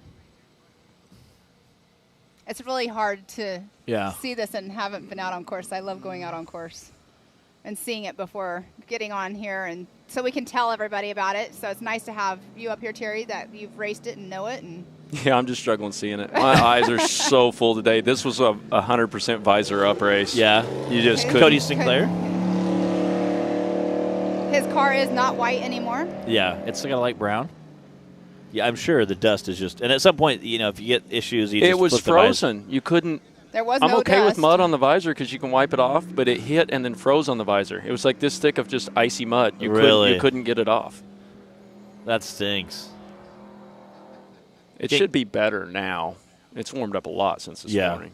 Again, Cody Sinclair coming through, and he's our last fourth lapper so far. So we got 4 guys on their 4th lap. So we're almost to halfway through the race. Yep, so we have in our first position, we have Connor Foltz. Second position, Dwayne Garrettson. Third position, Trevor Foltz. 4th, Cody St. Clair. 5th, Justin Barth. So Connor Foltz wrapping up at 16-minute lap, 16 minutes a month. So, again, really? right comparable with the side-by-side laps this morning. We picked up the time then because it was like 17:20 something 16:35 is what he just ran. That's awesome. So, again, he's trying to hammer down. The first lap's never going to be your first. Well, I can't say that. Sometimes the first lap is the fastest lap. But usually you pick up a little bit of speed as you race on. Right. I think it's going to dry through the day, and they're going to get a lot more traction, too. And that's kind of what it was stalling and just slimy for the UTVs. And that's kind of what I said this morning. I said it was going to be really hard-packed and then kind of get slimy as the day went on. I said, but the big cars get out there a couple laps in, they can wear down a track pretty quick and hopefully get it back down to kind of tacky. And our second lap, the short course was just slime, terrible. And you can see it now. It's starting to dry on the inside of the corners. By lap 4, it was starting to dry out on the short course. I love that section there because literally the faster you go, the funner it is. Oh, that it's short so course much is fun. Absolutely amazing. I want to come back and run a short course race here so bad. Yeah. So you can see the snow is still there. So, it's a little still chilly here. It is still chilly, but of the drone, the overall footage of the drone is showing how much it's melted already. This little rhythm section here is a lot of fun. You can just hop them. Yep. It looks like we do that section there with where the snow is at. We go up and down that, and then we kind of go all the way down, come back, hit those big doubles, and then we hit the rough section for our finals last year. So it's a good time, a lot of fun. Some of the courses are brutal. Some can be a little less brutal, so it's not too bad. And then what he's hitting right now is a little step up that's an absolute blast. And then this section he's going into now, you can't see it all, was my favorite. Yeah. Where you drop down through there and you can kind of weave through the trees. Yeah, kind of weave, but it's at speed, and you come off a blind hill sideways, and it's fun. Come off a hill blind sideways. That's good. It's good times. You're definitely feeling the car shift. No, the short course is really impressive. I love it. Yeah, and that's again, like I said, that's super awesome. Kudos to Jason for setting up an awesome course for us. Let's come out here. JT being the race director, definitely putting work in. Yeah, it looks like a lot of fun too. Like I said, everybody entered today, so how much fun it was. And we only have 4 cars that are on the 4th lap. 4 cars currently on the 4th lap. So again, hopefully some of those guys that had issues can get whether it be fuel or tire change, can get fixed and back on it. But this looks a little gnarly right there. Yeah, they're calling that the knockout. I guess it's got something to do with you guys' bouncer area. Yep. We do a race where we race them 2 at a time. We have raced as many as wide as 4 at a time, and that's a little different style racing. So if you get ran over, you get ran over. That's the deal. It's basically wide open. You have usually a big jump, and you come up and have several big ledges, and it is a radical vehicle violent because guys will run over each other and bounce off cars and flip over, and it's usually a pretty good payout for the knockout race, and it's a lot of fun. And the cool part is, when you win, it's like, March Madness. You win, you go to the next round. So you may have to do. That's why it's called knockout. Yeah, and you do 12 rounds at a time. Or you might have to, if you have enough drivers. It's bracket racing. Yeah, it's just like bracket racing, except you could get ran over and knocked out. It's pretty cool. It's a lot of fun, and it's always very violent to watch, which is kind of cool. And you kind of know that going in, so it's that section was not fun in the UTV because there was no. there was no good way to hit it at all. You couldn't. You had to slow down, just drag belly over it. If they were a little closer, where there was the possibility of doubling it, it would be cool. You might be able to launch over them. Yeah. But so our leader Connor Foltz just came through. Okay. So he's now out. That should be on his 5th lap now. Okay. So halfway through. Halfway through. Grand Prix finish. Whenever he finishes, the race is over. Everybody gets the checkers. And he was at a 17 something. It looks like 17:36, I think. 17:01. So just right over a 17-minute lap. How many 4400 cars did we end up with? 15, I think. 15. I qualify. This is our qualifying list. I think we had 15 total. Okay. I was kind of curious, between the weather, not being a points race, how many would actually come, especially since we're racing Moab in a couple weeks. But it's good to see some turnout because it's such a fun course. And again, I know the Texas guys all kind of showed up because it's a little bit closer for them. And they were already planning to come here for the race that was canceled a couple weeks ago due to weather. Quentin's out here, Flying Q Motorsports. He's not too far away from here. It's just a bummer that it turned out with the cancellation with the weather so close to Moab. It just makes it hard on prep. Levi coming out. He's a little farther away from here, but Levi's about 6 hours. Levi and I actually grew up right beside each other there in Kansas. Yeah, so that's not bad. That's about how far it is to my dad's. Okay. That's what's good, though, about this not being a points race, because if there are teams that are not going for, West Coast points, why not come race here? Yeah. Because now you have plenty of time to prep your car for the East Coast race, and it's just seat time. Yeah. Come check out the race, the MidAmerica if you haven't been here. Yeah. So. Oh, it's well worth it. I won't miss one here. Again, wait till the summertime when there's the pool and there's concerts. I promise you, it's insane. Yeah, the Demo Derby. They were talking about pit bike races. I'm going to have to put another pit bike together. It's been years. But I went up and looked at the pit bike course, and wow. It is. It's legit. It's pretty incredible. They also have, I heard, an indoor track they're building for pit bikes. And so, from what I understand, it's right where that track is. He's putting a building over the top of it. Okay. So it's a 350 by 350 building. I'm like, what? Yeah. He's like, yeah, well, how we indoors. We can do rodeos and other stuff in there, too. I'm like, that's crazy. Yeah, I'm going to have an indoor pit bike arena. Yeah, I'm like, hey, why not? But their pit bike course here is insane. It's pretty impressive. And how many people come to it is just crazy to me. Well, there's better payout for the pit bikes than we used to get racing. I know. I'm like, holy cow. Yeah, and then you see a bunch of little kids on it, which is kind of cute, too. It's amazing. And that's something else. They're bringing back the 170s and doing the kids stuff. And I saw several comments the other day, people kind of whining about no feeder program, but that is a feeder program. You bring the 170s, you come into the UTVs, there's multiple classes. That's how this grows. Yeah, and it's super cute. Like I said, we started doing some 170 classes this year. Our first one, we had two little girls show up. The second race, it was in Texas, so a little farther away. The second race was at Windrock. We had like 8 or 9 kids show up. So we had 2 kids that were kind of more of a pro class. We went and made a class for them, and there was like 7 or 8 stock, and I think 6 of them were girls. And to watch them all standing there, they had their own little drivers meeting, so watch them all stand there in line, just looking. Yeah, it's amazing. It was the cutest thing ever to see them all just stand there listening, and they're looking at mom and dad, and sometimes they'd ask questions, he'd look back and they'd be like, yeah, so, and then all the dads of them got at each corner, because it was just kind of like a big figure 8, so they took all the dads and kind of scattered them out, and all the dads stood there for all of the racers, just kind of help them all go around the corners, and we had them as young as 6 years old, and it was super cute just to watch them all try to go around the thing. And dad's, no, the other way, it made you, you kind of felt a little bit, like, wow, this is so neat to see. This is like kind of the heart of the sport, That's what it's about. And when you can involve the family, and that's what the sport is family. Right. That's my I've said it for years. If anything ever actually happened, and it did to me, to where you needed people, more of my friends from this sport showed up than my actual family. Yeah. And this is my family. Yeah. It is really impressive how tight this group is. Yeah, it's cool. And like I said, again, I know that, we see it in our series. A lot of guys drive long distances, and I would compare it to like Ultra or like, King Hammers. We all drive long distance, a lot of races. We haul our stuff there. So if I need a $2 bolt, okay, here's a bolt. I don't care. The trailer's unlocked. Go get whatever you need. I don't care. Because I would hate to see a guy travel that far and not be able to race because of some little tiny thing. Or a $2,000 part. Seriously.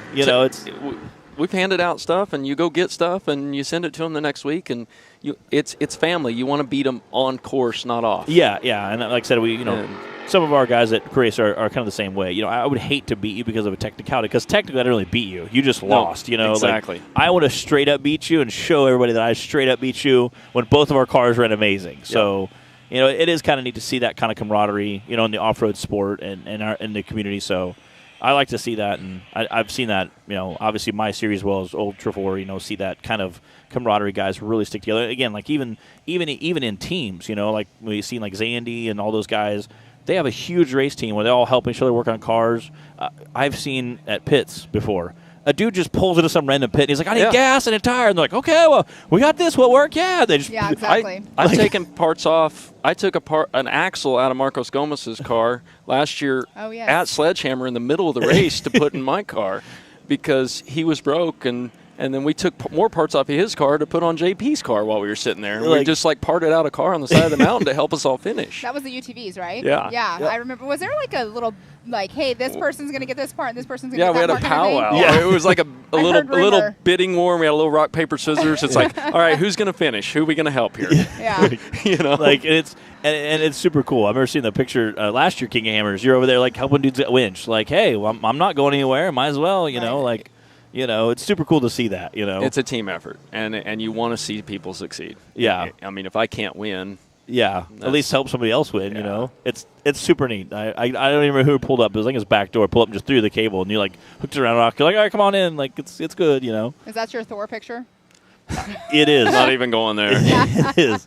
It's just, and it's super neat to see that, I've seen Shannon do the same thing, be broke down and be like, all right, well, what can I help you with? I've seen Waylon do it, yeah. Well, like I was talking about earlier, I don't know if it was when you were in here, but Levi Shirley this year when he blew his transmission, I mean, what did he do? He got out, and every single car that came into the pit, if they were working on it, he was right over there with them working on it. Which is super awesome to see. I've raced literally all over the world with Levi. We've had a lot of fun. You were telling us a little story about one of them, cold races. Oh, yeah. The coldest race I think I ever raced was in Wales with Levi. It was King of Wales several years ago.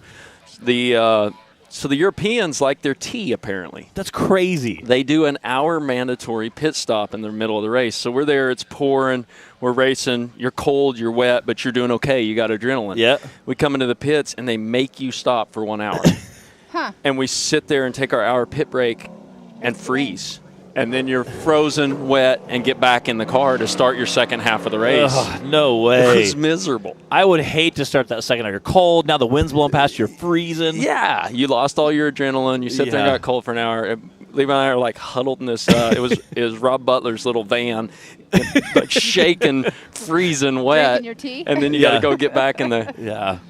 So Dwayne Garrettson just came through. He is our second position, but it looks like he is 7 minutes, 13 seconds behind. Wow. We haven't seen him for a while. I wonder if he stopped and changed a tire or did something on the backside. But, yeah, I mean, second place is 7 minutes, 13 seconds behind the leader, Connor Foltz. Which is a pretty big, that's a 7 It's a minutes. lot on this course, but, 7 minutes is one tire change, one flat, one anything. And that's if you're hustling out there, if the he course. just hangs in it. Jared, my co-driver, tried to get out at one point today, and he couldn't get out because his buckles were frozen. Everything was frozen. He was having trouble getting unbuckled and having trouble getting out of the car because the mud was froze over the buckles. So, you're like, we'll stick in. We'll figure it out. It's crazy. People don't think about how that's crazy that the rag froze to your helmet. It was brutal the first couple laps.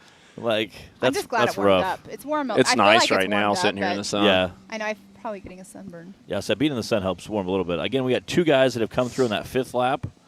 He's going up the little knockout here. If they keep the drone there right after this knockout when he goes left, you'll see that's a Jeep arena there they use during Visions and do an obstacle course that if you get a chance to go up and drive around and look at, it's really cool. Yeah. That's awesome. There, now we can see it. Yeah, they're not going to see it. But really, really neat spot.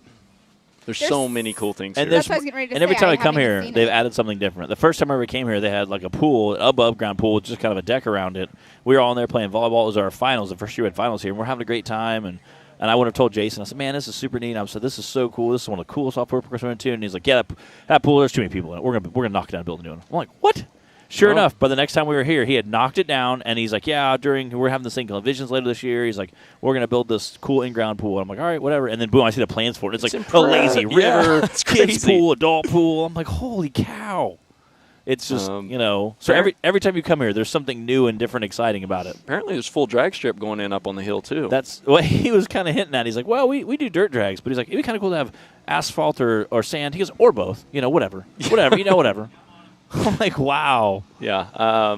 This is rapidly growing into be one of the coolest off-road park I can ever imagine. It is neat. And again, like I said, I think he has a very forward-thinking mind of like, how can I make the park better? Well, even with the concert stuff, that's what he has said is, it's an event with a race added in. I said that earlier, and that's what he said. So that's awesome because now you have all these events here, and you're just throwing, these races in with it, and so it's just entertainment all around, not just races. You got your concerts. Yeah, and it adds eyeballs, and that is the hardest thing with the sport we do is getting eyeballs, because if nobody sees your car, you can't get sponsorship. Right. And getting eyeballs on them is what these events are going to do. So there went Travis, I believe. Yep. Car sounds good. It does. Again, Travis Forshee. Trying to see what lap he's on. He's in third place, so that means he is on his fourth lap, actually. So he's a lap down. So there's only 2 people on lap 5. I think he's 2 laps down. 2 laps down? Again, he's running the 4,800 Legends class. So Connor Foltz, Dwayne Garrettson are both on their 5th lap, and then Travis just came through on 4th. They said in the driver's meeting we do have a rule change for Legends now with the combination. Yeah? They are going to allow rear engine. Okay. That's what I keep, keep hearing a push for that. No, that's kind of cool. It is. JT said it in the driver's meeting that rear engine is allowed for 4,800 now. Okay. Which I believe is a good thing. The Legends class, I ran it several years ago, and it was designed to be for our retired 4,400 cars. I mean, the cars that Brian Shirley, Levi, and I had triplet cars that were Sniper Fab cars back in 2011. And Levi's still running his in Legends. And at the time, they were super competitive. And now they're just not with the changes in technology and the stuff. But that's what that class is supposed to be. And there's rear engine cars now in 4,400 that aren't super competitive anymore. No. And if they're allowed to step down and still run what you have, it makes sense. And for our viewers, what's the difference between a 4,400 car and a 4,000 car? One shock off. Single shock per corner. 30. You want to do a 37 inch. Okay. I believe it's 37 DOT. I don't know. I haven't raced it in a few years. And it used to have to be front engine. Okay. And the 4,000, again, like I said, it's mainly for, they call it a Legends class. It's a retired 4,400 car. So, in theory, any 4,400 car could technically race that, just take one shock off and drop down to a 37. Yeah. People are building full Legends cars now from scratch, which it is a slightly more affordable class. Yeah. You're not getting into the high horsepower motor, some of them are, but that is the goal, is to have some more entry level racing. That you're a little bit cheaper entry fee, I think. There's some other. Again, like I said, you're not necessarily competing against all the big dogs. That 4,400 class is super competitive, and there's some guys that got pretty good money in cars, huge horsepowers, and guys are making literally tweaking. I mean, there's guys I haven't seen it yet, but I have no doubt that we'll see guys taking them into like wind tunnels and making them more aerodynamic in the future. Like, it's crazy to see how competitive that 4,400 class has become. It's the pros. Yeah, it clearly. That's it. I mean, for this sport, for what we're doing, and not only that, the evolution that has come out of that class for the rest of motorsports. Oh, I mean, years ago. First time Shannon and I raced Baja in the Class 1, his four-wheel drive Class 1 he had, it was a big deal. Everybody's like, oh, you got four-wheel drive, it won't finish, it won't last. We did really good a couple years in a row overall, and now there's, the Mason four-wheel drive truck's the one to have. Mason's created amazing technology on their own, but a lot of that technology of the proving that you could do endurance racing with a four-wheel drive came from Ultra 4, came from 4,400. And we still, in the rock bounce community, we still stuff from Ultra 4 all the time. I mean, it was kind of cool to see. I mean, Stan Brandon came out with the aluminum trailing arms. He made one for Timmy. Timmy kind of made sure, kind of proved that they're bulletproof, indestructible, you can beat on them. And now this year at Cameras, I was walking around, when everybody's lining up for tech, and I'm seeing a third of the cars had aluminum trailing arms on them. There's not many cars out there that don't have some Brannick parts of some type. Oh, yeah. I just meant the aluminum trailing arm. Yeah. I saw so many cars with aluminum trailing arms this year. And obviously, Brannick, you could see him when he posts pictures. There's like 6 sets laid in a row. You can see the guys pumping out a lot of those things. And it's kind of neat to see that for so long we have stolen tons of stuff. It was kind of neat to see Ultra 4 kind of start adapting some bouncing stuff just because and I tell people all the time, hey, we only steal your good ideas. We're only going to take the good ones, you know. But it's just neat because, when you look at an Ultra 4 car, it is kind of the Swiss Army knife. You can take it dirt, sand, rocks, trees, trails, doesn't matter. And it played on pavement. And it does. Lauren Healy out there, doing donuts and with Vaughn and out there getting crazy. And you can kind of see that you can take that anywhere and have a ball with that car. So yeah, they're very impressive. Speaking of Brannick's, that's one shop that I'd love to see. I've still never walked through there. I know it's a total family affair, and the whole crew's in there working and family and 15-year-old grandson is taking reins now of the car. I want to put that one on the recommended list for a shop tour that I want to see on video for whatever channel this ends up coming out to. And they have sponsored the EMC before too, especially with, like I said, the stock class. They try to help out a lot of guys. I know they sponsor a lot of cars as well, whether it be partial sponsorship, full sponsorship with parts and stuff. And I don't think there's anybody on the lake brother who doesn't know who Brannick is. No. If not, you'll know really quick.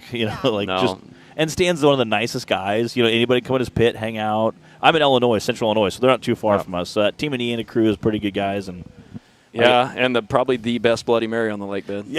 Without a doubt. I could imagine. Great group. Great people. I'll say Dirty Turtle Off-Road Park isn't too far from their shop, so they do a lot of stuff with Dirty Turtle, and you see them at a lot of events there. So it's always a good time. Haven't been to Dirty Turtle in years. I've never been there. Yeah. It's a pretty neat park. It's pretty good. Got a fun little short course. Yeah, they have a really small short course, and then usually they'll add some wood sections in it, so it's kind of neat. I'm really excited to be going back to BFE here in a few weeks. Yeah. Oh, that place is amazing. There's so much potential there we also haven't tapped. I've trail wheeled there a lot. Robert that owns Area BFE is a friend, and it's just an amazing property. They don't have near the facilities because they just don't have the room. It's going to be a little crowded on vendors and all of that, but it is what it is. But from a racer standpoint, the racing there is fun. Yeah. It's hell on tires. Yeah. That's what I've heard. But that adds something, too, because you got to pay attention to what you're doing. Oh, you got to have some tire maintenance. Yeah. That's what we were, Miles and I would always talk about, is because the tires, every time somebody would come in with a flat, it was the same one. We're like, they have to be hitting the same dang rock or something. But it was always the same flat. So Area BFE is definitely a place that I haven't been out into, but the course alone. You need to. Yeah.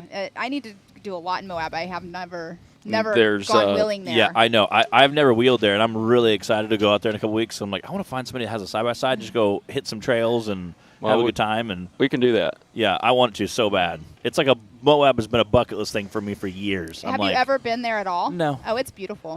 I've seen pictures and videos for decades. I've seen the to the town to BFE and back to the town. I haven't been out on the trails, but just in general, like everything is Potato Salad Hill. I remember reading back before there was an internet. I'd read magazines and I'd cut little pictures out of Potato Salad Hill. So I'm pretty excited. Oh, look at this guy coming in hot. That is that Connor? That's Connor. Yep. Connor just came in. He is now sixth lap. Yep. Again, 17:34 was his last lap time, so a little slower than his last lap. Dwayne Garrison is on his fifth lap, and we have 2 or 3 guys behind him on the fourth. After that, everybody else on their third. So, Connor is absolutely setting this course on fire today. That was a great shot just now of the pit area that the drone had up on the screen. You can really see how they have it all lined up with the easy ups with all the sponsors. They have Nitto, Ultimax, Ford, Rigid, Maxxis, and Raceline, and so they have all those easy ups up there. Everybody has a numbered pit spot. That's what's super cool about it as well. Yeah. Is it pit spot by how you qualified? It ended up originally it was supposed to be that way, but then they switched it around, let people pick pits. Okay. Just by some people had trucks and things were fitting in different and better, and it worked out really well. But I love the uniformity of the setup tents. Everybody's got a tent. Everybody's in line. They're not fighting over space. They're not having to set up and break down their tent because that sometimes is a pain. It's really, really slick, and it's clean. Yeah, it was kind of neat watching them, set them all up and make sure they were exactly lined up perfect and make sure everybody's ready to go. And I like they put the big number on the front, so as you're pulling in, you're like, okay, I'm 30. I see 40, 39, 38. You can know exactly where your pit's at. See, I haven't been down here until this morning, so when I came rolling in here and I saw that, I was like, made my OCD so happy because it was all lined up perfectly. Yes. Jason was down here with a micrometer making sure it was perfect, so it was neat.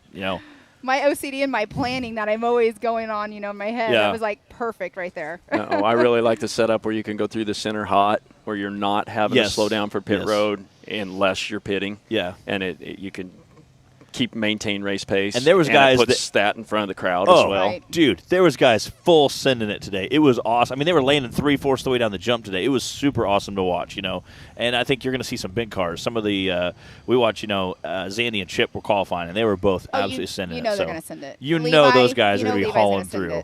So I'm excited to watch some of the big cars come flying through there because I think those guys can be pretty ornery too. So I want to talk to Levi because he was retiring Loretta. Yeah, at Hammers. I saw that. And here she is.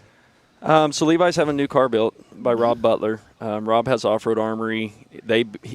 Rob built the car that Levi and I raced for Ultra 4 Europe in 16, 17. I don't remember what year it was now. They all run together. We ran a full series over there. Rob built his car that was amazing, and then Levi sold it in Europe and left it there. He's been working with Rob for a couple years, kind of picked the best of all worlds and had a car put together that Levi was going to run for Hammers. And just between what I understand, COVID and shipping and back and forth in the world Right. the way it is, the car's still not here. Okay. It may be now. I don't know. I haven't talked to Levi recently on it, but I think it's just not quite ready yet. He posted a picture the other day. What is he naming for his new car? I don't remember. I can't remember either. That Justin. was Justin Barth. Yep. I can tell by I know his motor sound. Yeah. So I don't know what he named her. I can't remember what the name is. And he's like, I'm sorry, you can't come out and play this weekend or something Yeah. I'm like sure that. if he had it ready to be here, I mean, it would be if it was me because it's not a points race. It's not a points Right. that matters. What better shakedown race Yeah. for a brand new Exactly. car? Better way to get dialed in totally. Yeah. Oh yeah. So, I mean, other than there's some money Yeah. up for grabs. Yeah. But Loretta, she didn't have a good last run. I mean, she blew her transmission. It's a very, so very proven car, though. Yeah. very, Oh, very, yeah. 100%, but not a way to take her out, Yeah. But Is Loretta what he won Hammers in? Levi hasn't won Hammers. Okay. I was thinking he won 1 year. Or did he win 4,800? I'm not sure. to be It's honest. possible. It's horrible. I'm Okay. I so don't think sorry. so. Okay. But Somebody will tell us. Yeah. Somebody tell Yep. us on the The live live feed. feed lets you know whenever you're wrong. Or I Miles, promise if you're you. in the middle of lunch at Disneyland Yes. or He's Disney probably World. he's on a ride. He's on a ride texting me right now. He's on a roller coaster going upside down, Yeah. watching his phone. Watching He the can live. tell me the place of every year he's finished probably. He's awesome. He knows this stuff like the back of his hand. Levi's been very close a few years. He's definitely a contender. We were close a couple years when I was with him. I raced 3 or 4 Hammers with Levi. Yeah. And just dumb stuff, Yeah. It's Hammers. And I tell you, that's $2 bolt. You can break a $2 Yeah. bolt and end your day. Let's see. I'm trying to look up the name of his Yeah, new he's car. never not a contender. Yeah. Jed Harper tuning in there with us. What's up, buddy? Colleen, Ethan Martin, other side-by-side racer. We always ask cool questions like, what's the fastest time you'll be there? Where are you guys tuning in from? And it's neat to see all the different places, all the countries tune in from on the live feed. It's super, super cool to see. I mean, there's people all over the world watching. And then you have Jim Martison, who's actually in the States right Yes. now, but announcing at a different race and having him. Him and Ricky are down there at the Yep. Mint. I was struggling with that. I was supposed to be at the Mint, too. And I just flew in from there yesterday. this rescheduled on top of it was it is what it is. It's a bummer, but that's good for our sport that there are options. Yeah, and yeah. it's neat to have to pick. But, but you just hate to see that the two big races kind of fell on the same weekend. It kind of stinks, but Say Levi won nationals one time is something I'm getting. Okay. Alan Hitch O'Neill is chiming in here. okay. Oh, he's won nationals, but I thought we were talking about Hammers. Yeah, I was thinking he won. I was thinking he won Hammers 1 year, but maybe it was just He's nationals. been really close. I know he's been on the podium. Yeah, maybe that's what it was. I was thinking with Loretta. I was thinking it was with Loretta, but Alan always gives us information every time during races Yep. on messengers. Shelby St. Clair, what's up, buddy? Yeah, rescheduling kind of stunk that they rescheduled the race, but it was ended up being a way better thing because definitely. I had seen a lot of I knew again, like I said, we're Illinois. I was like, oh, it's a storm, no big deal. We have ice all the time, or we have snow all the time. And then I saw how much ice they had, and I was like, there's no way you could have got semis in here. No, way. I came in my chase truck in 4-wheel drive with the trailer and struggled getting in. I don't know how And you got big vehicles in here. Got here and stopped, and then I stayed for 2 days because I didn't want to leave in it. It was bad. Yeah, and again, like I said, when you start posting, I seen the train. I knew it was Disney, and I was like, man, it was just like one big ice glacier. I was like, there's no way they got big trucks and trailers, and then you had big trucks sliding around. It would have been safe here, much less trying to get here. So it was a good thing it canceled. Unfortunately, that had to, but. That's nothing anybody ever wants to do. That's a hard decision. Yeah. But I believe they made the right call for Yeah, everyone. I mean, I totally agree. part of the 100%. interstate was shut down. Yeah. That's just what was best. Yeah. Yeah, that was tough. That was a tough.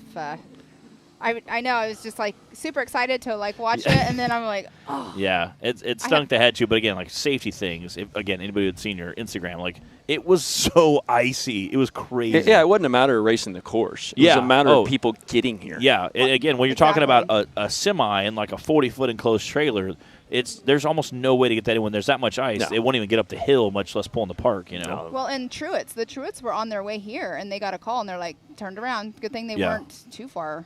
I'd seen Chip had posted a picture that morning, I think on the Thursday before, and he had posted a picture because Clyde called me and was like, yeah, they're going to have to cancel it. He's like, I'm on the phone. He's like, I've talked to Jason 3 times a day, and he's like, they're going to have to call it. He goes, hates to, but I was just getting ready to leave Illinois and head this way, and I after shut everything down and packed everything, looked down, and Chip had posted some pictures, and it was like snowing and headed, either headed here, and he said it was just such icy conditions. No, like I was at Tulsa when JT called me, and literally only one on the highway in 4-wheel drive, plowing this way with the trailer. With a trailer. And he's like, how bad is it? And I'm like, it's bad. It's 20 mile an hour bad. Yeah.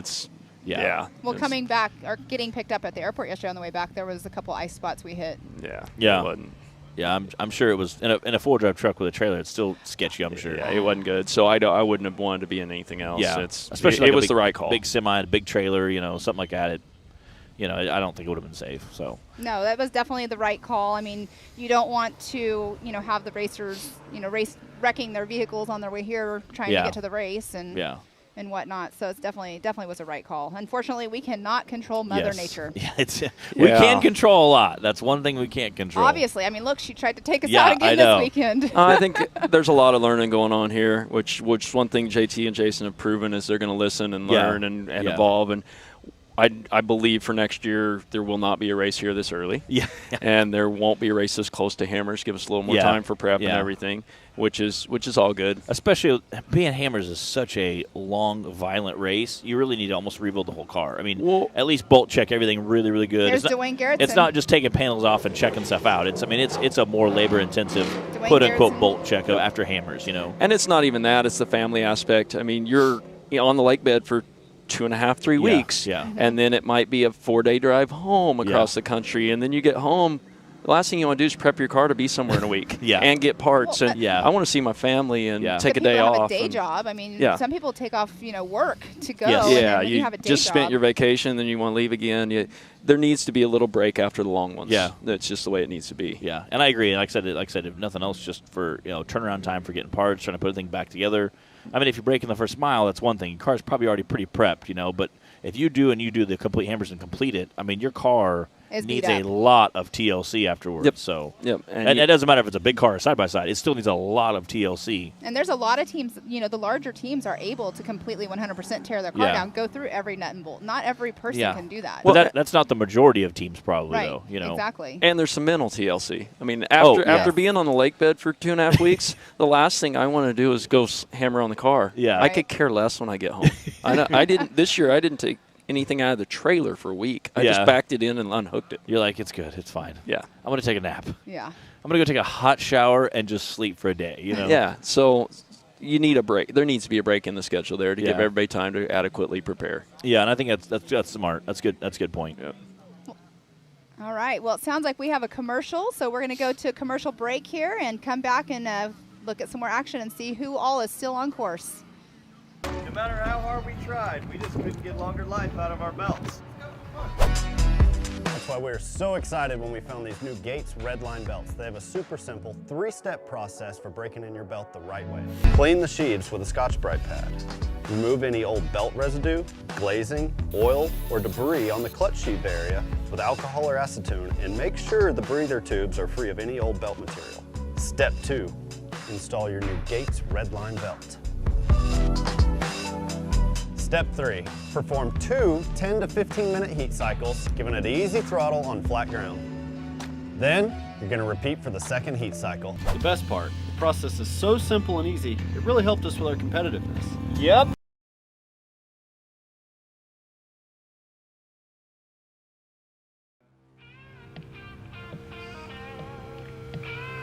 Your usual, sir? Please. The sound of a 1000cc turbo engine cranking at 8,000 RPMs just got better.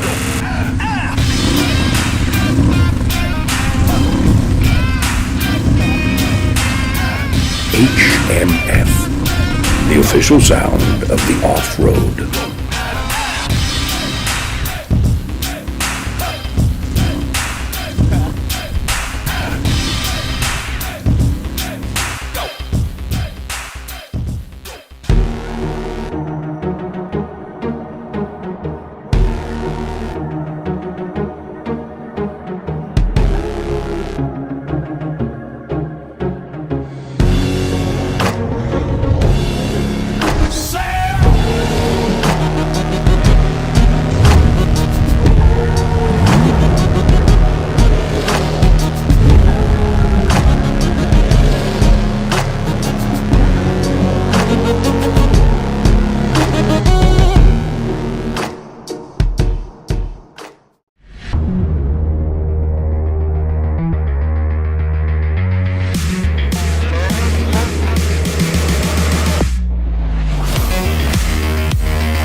What is up, everybody? We are here at MidAmerica Off-Road Park for the 918 Grand Prix Off-Road Endurance Race this weekend. It is a little chilly out today. Like I said, we have Terry Madden up here talking with us.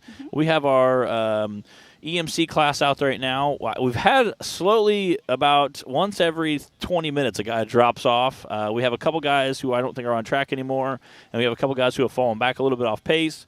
And we got 2 or 3 guys out there that are still trying to set this course on fire. We'll see our leaderboard here shortly. We can kind of check it out. Again, this is the 918 Grand Prix race. We're not part of the Ultra 4 Series, although we do have some Ultra 4 Series races coming. Yes. This is not also a points race. This is mainly just kind of a fun weekend. Great way to get cars dialed in, a chance for people to see the park.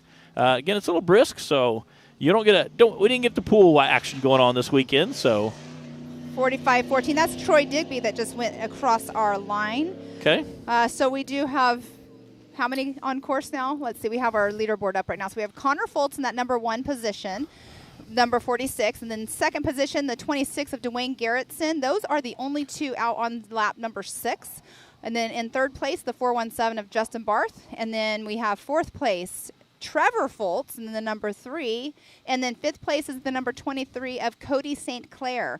So we only have 2 people out there on lap number 6 at this time. And we only have 2 people on lap 5. And then Shelby Kate Claire is on lap 4. So, I mean, again, a couple of those guys have dropped out. It looks like Henson's out. And then we got a few guys that are down there, down a few laps. So yes, we did see McKinson over here right behind us. There was an area that working on. Sorry, car coming through. Yep. So that was Connor Foltz that just came through. He is our leader right now, unofficial leader. And he is now on lap 7. Wow. So Dwayne Garrettson, I believe, was about 17 minutes behind him. We'll see that now. So 19 lap time. Well, there's a 17 lap time. So we should see Dwayne coming through here in just a little bit. I say Dwayne and Justin, I think, are both about 18, 19-minute roughly laps. So I know Justin is down 1 lap, so we'll see where that puts him out. So we have lap counts up there, and then we have their lap times. So it's saying Dwayne's a lap down right now, but let's see if there's a time gap. But there definitely is a little bit of attrition setting in out there on course today. Quickly is. And you were saying McKinson, so right behind us earlier, I totally went off whenever Connor was coming through, but there was a dip right there, and I'm not sure if something happened to his car. Yeah.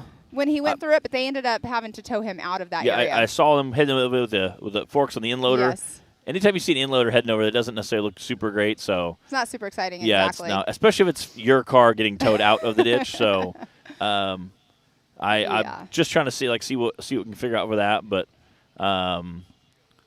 so it looks like they got him towed off course. Unfortunately, I haven't seen him make a lap in a while. And again, I think if you're I'm not sure what this. A lot of times, if you receive outside help, you're automatically out of the race. But if it's a safety issue, and again, I know that that was kind of the narrow part where all the cars were going through. So if it turns out to be a safety issue, a lot of times they can go ahead and they'll pull you out of the way. Just mainly that with traffic, you don't impede traffic for the rest of the course. Right. So a lot of times they'll pull you out just mainly as a safety issue. And if it's a track official or something, there is some provisions for that as well. So again, it may have been that case, or he may have just said, "Hey, listen, we're clearly broke. Pull me back. We'll get it loaded on the trailer, and not a big deal." So exactly. But, yeah, there's definitely a lot going on where we started with, I believe, 12 vehicles in total, and we only have a few of them still out running on course right now. So again, it's setting in. 2, and only 1, I believe, on our last lap. Like I said, don't think Garrison's quite started that last lap for him yet. Well, Connor's on lap 8, or 7, so 3 more laps to go still for them.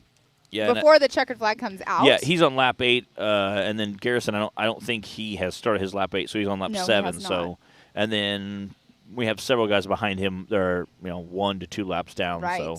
So as long as Connor stays consistent of where he's at right now. Right now, it's like you need to think about: should I keep going at it, or should I just play it safe? Yes. I know I'm in the lead. Let's just be safe, keep consistent, back it down just a little bit if need be. And he probably, honestly, he could right now. I think he is going quick enough. I think he could probably take some time and, just set a nice, easy race pace. And yeah, because he definitely has quite the lead right now. Yeah. But at the same time, if you're in that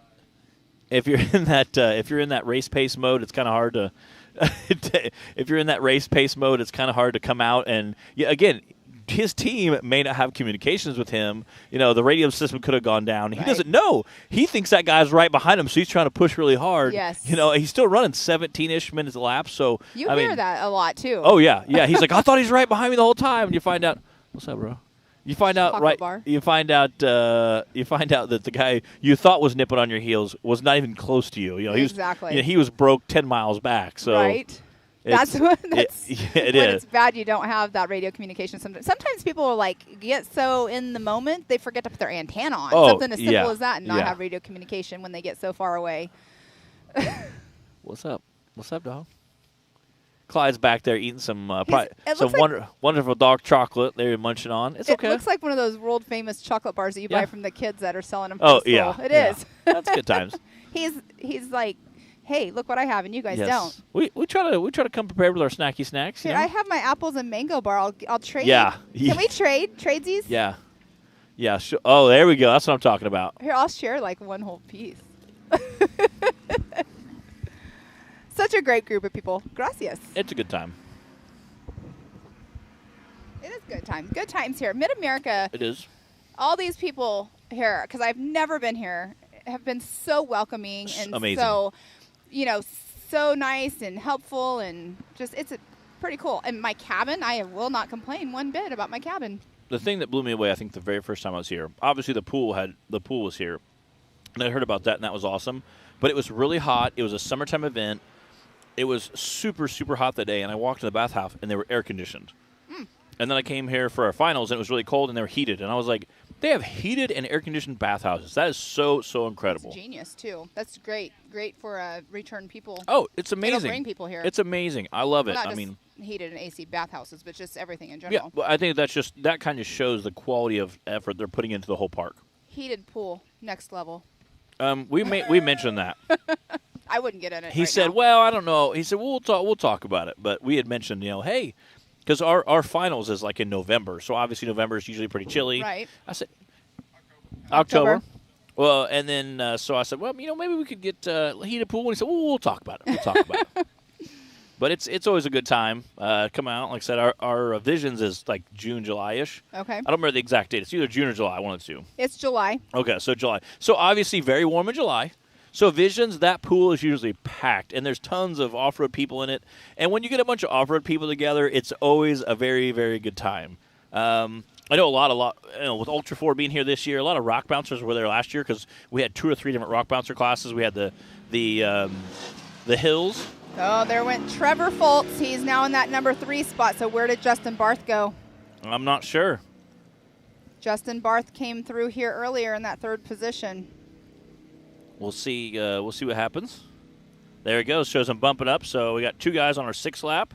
Again, Foltz just started, and then we have the Connor leading still. So Trevor is just starting his lap. So a little, and again, still running pretty quick time there. But I don't know if it'll be enough to catch up. Oh, may have lost a tire or a wheel. That's not good. Justin Barth? That stinks. He had a great run this morning in the UTVs. Yeah. Turning around and getting right back into a race car again. Yeah. That's awesome to see people do that. Again, stopped out looking at it, so I'm not sure exactly what happened there. Right behind us here? Yeah. You can see on the screen. Looks like he's, I don't know, waving it. That is not Justin Barth. Trying to see what's going on. Maybe the wheel took off, and that's why he's walking forward. It's actually right behind us, but we can't quite see it. Is that Connor? Nick has zoomed in as close as he can, I think. We're trying to see if we can get a car number. He took off running forward, so maybe he did lose a tire, and it rolled down the hill. We have our safety crew heading over that direction right now. It is Trevor Foltz. And again, he had just come through here. So I don't know if he hit the jump a little hard and broke off some lug nuts or if he had a hub that finally let go.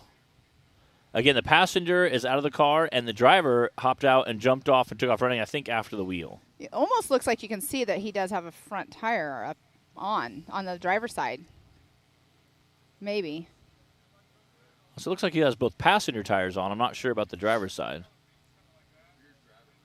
Driver rear.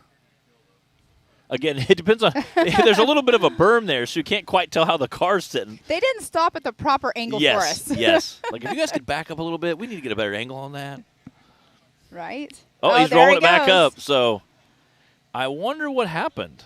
That's so unfortunate. I don't know if he broke off lug nuts. Luckily, he's pretty close to the pits. He could probably throw it in reverse. If it's on the front of the car, he could probably throw it in reverse and back to the pits. Yeah, you cannot That's go backwards on course, so big ol' no-no. That stinks. To be 100 feet from your pits and changing a tire. All your guys watching like, hey! I don't think something broke, though. That's not changing a tire for sure. So if he had studs break off, he's not going to be able to get going again. Or, a hub. Well, if it's really, really broke, he probably figures, hey, we're not going to get a finish out of it. We might as well just drive off course. Yeah, they're just going to throw that tire up. I said maybe he broke the rim. See what he's going to do here. Well, he's not taking the spare off, so it's definitely not just a tire change. See what he's.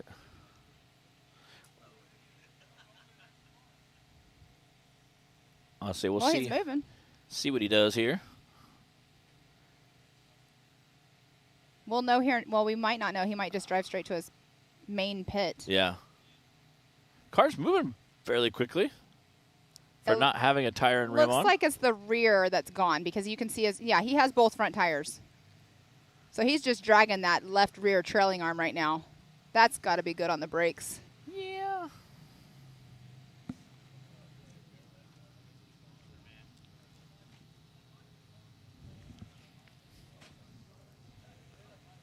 So unfortunate. He was running good. That does stink. He's in that third position. Yeah. Making great time. Yes. But brother's in first place still right now in official. Again, he might be trying to just limp it off course or just he might be trying to get out of the way to change it. Again, we'll see if we can't catch up with him shortly.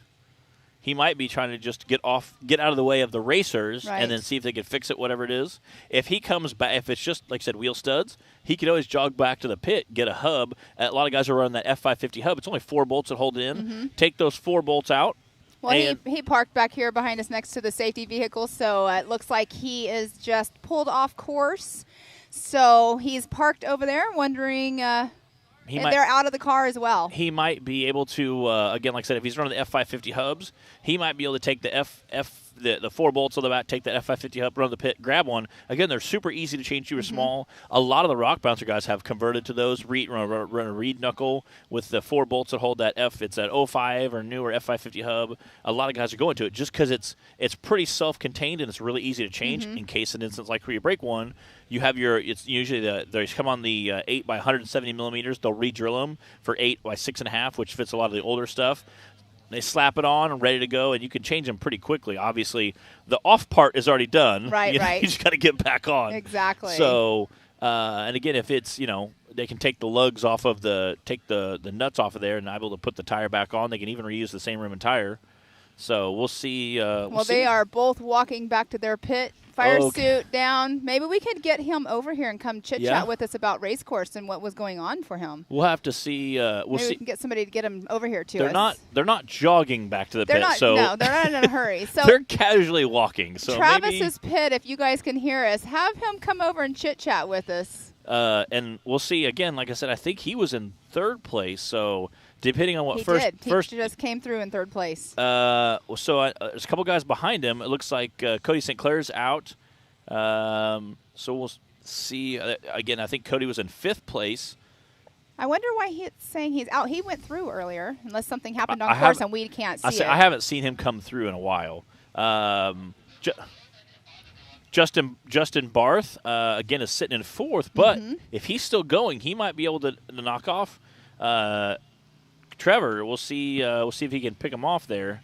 I don't know how that'll fold. Again, you hate to see those guys walking back. It is such a bummer. It is. You can tell they're just kind of bummed and frustrated, but.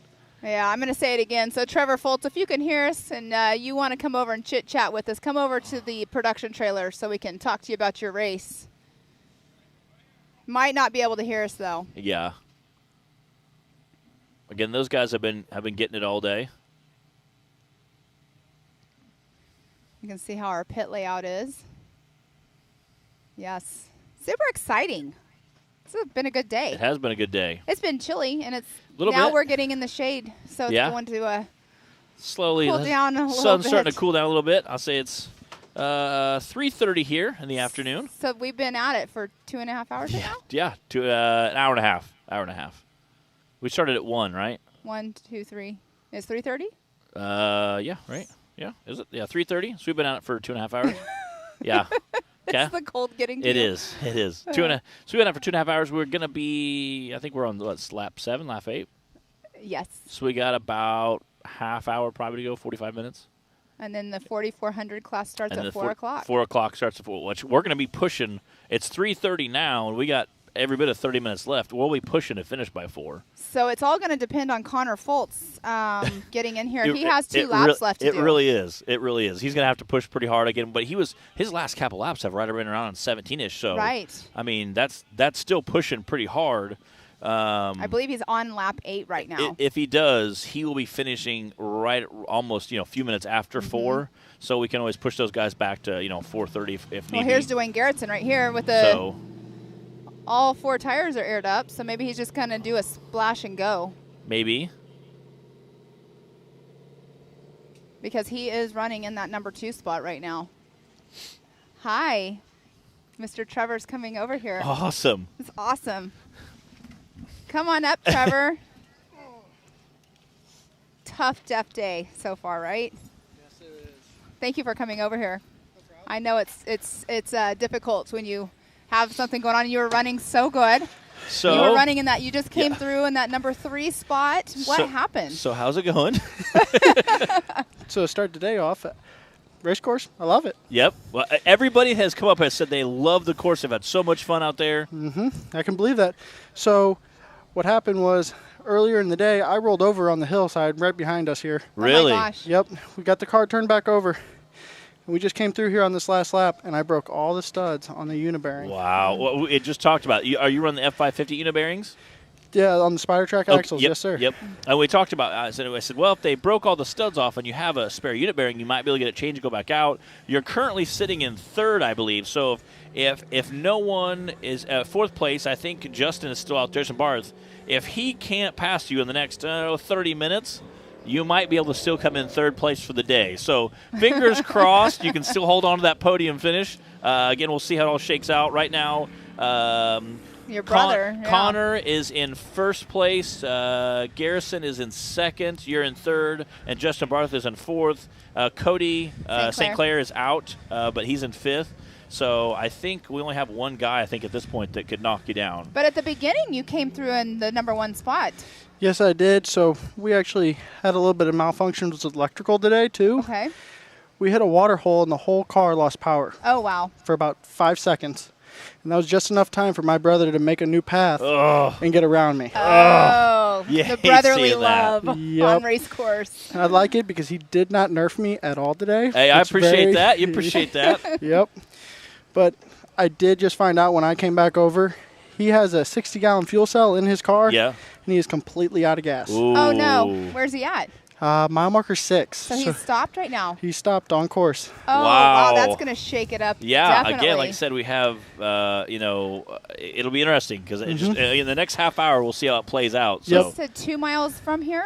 Just 2 miles, and his co-driver is very in shape, so he's going to be running. So he's going to run in and get some fuel in. Yes, ma'am. So he's going to run in and grab just a couple gallon gas can. But how big is his fuel cell? 60 gallons. 60 gallons. He burned 60 gallons in 8 laps? That's like 8 laps. That's like a 55-gallon drum plus a 5-gallon can. He burned all of that in eight laps. That is probably why Dwayne Garrettson just came in and fueled. I'm sure if he heard that on the radio. Now he's in number 1.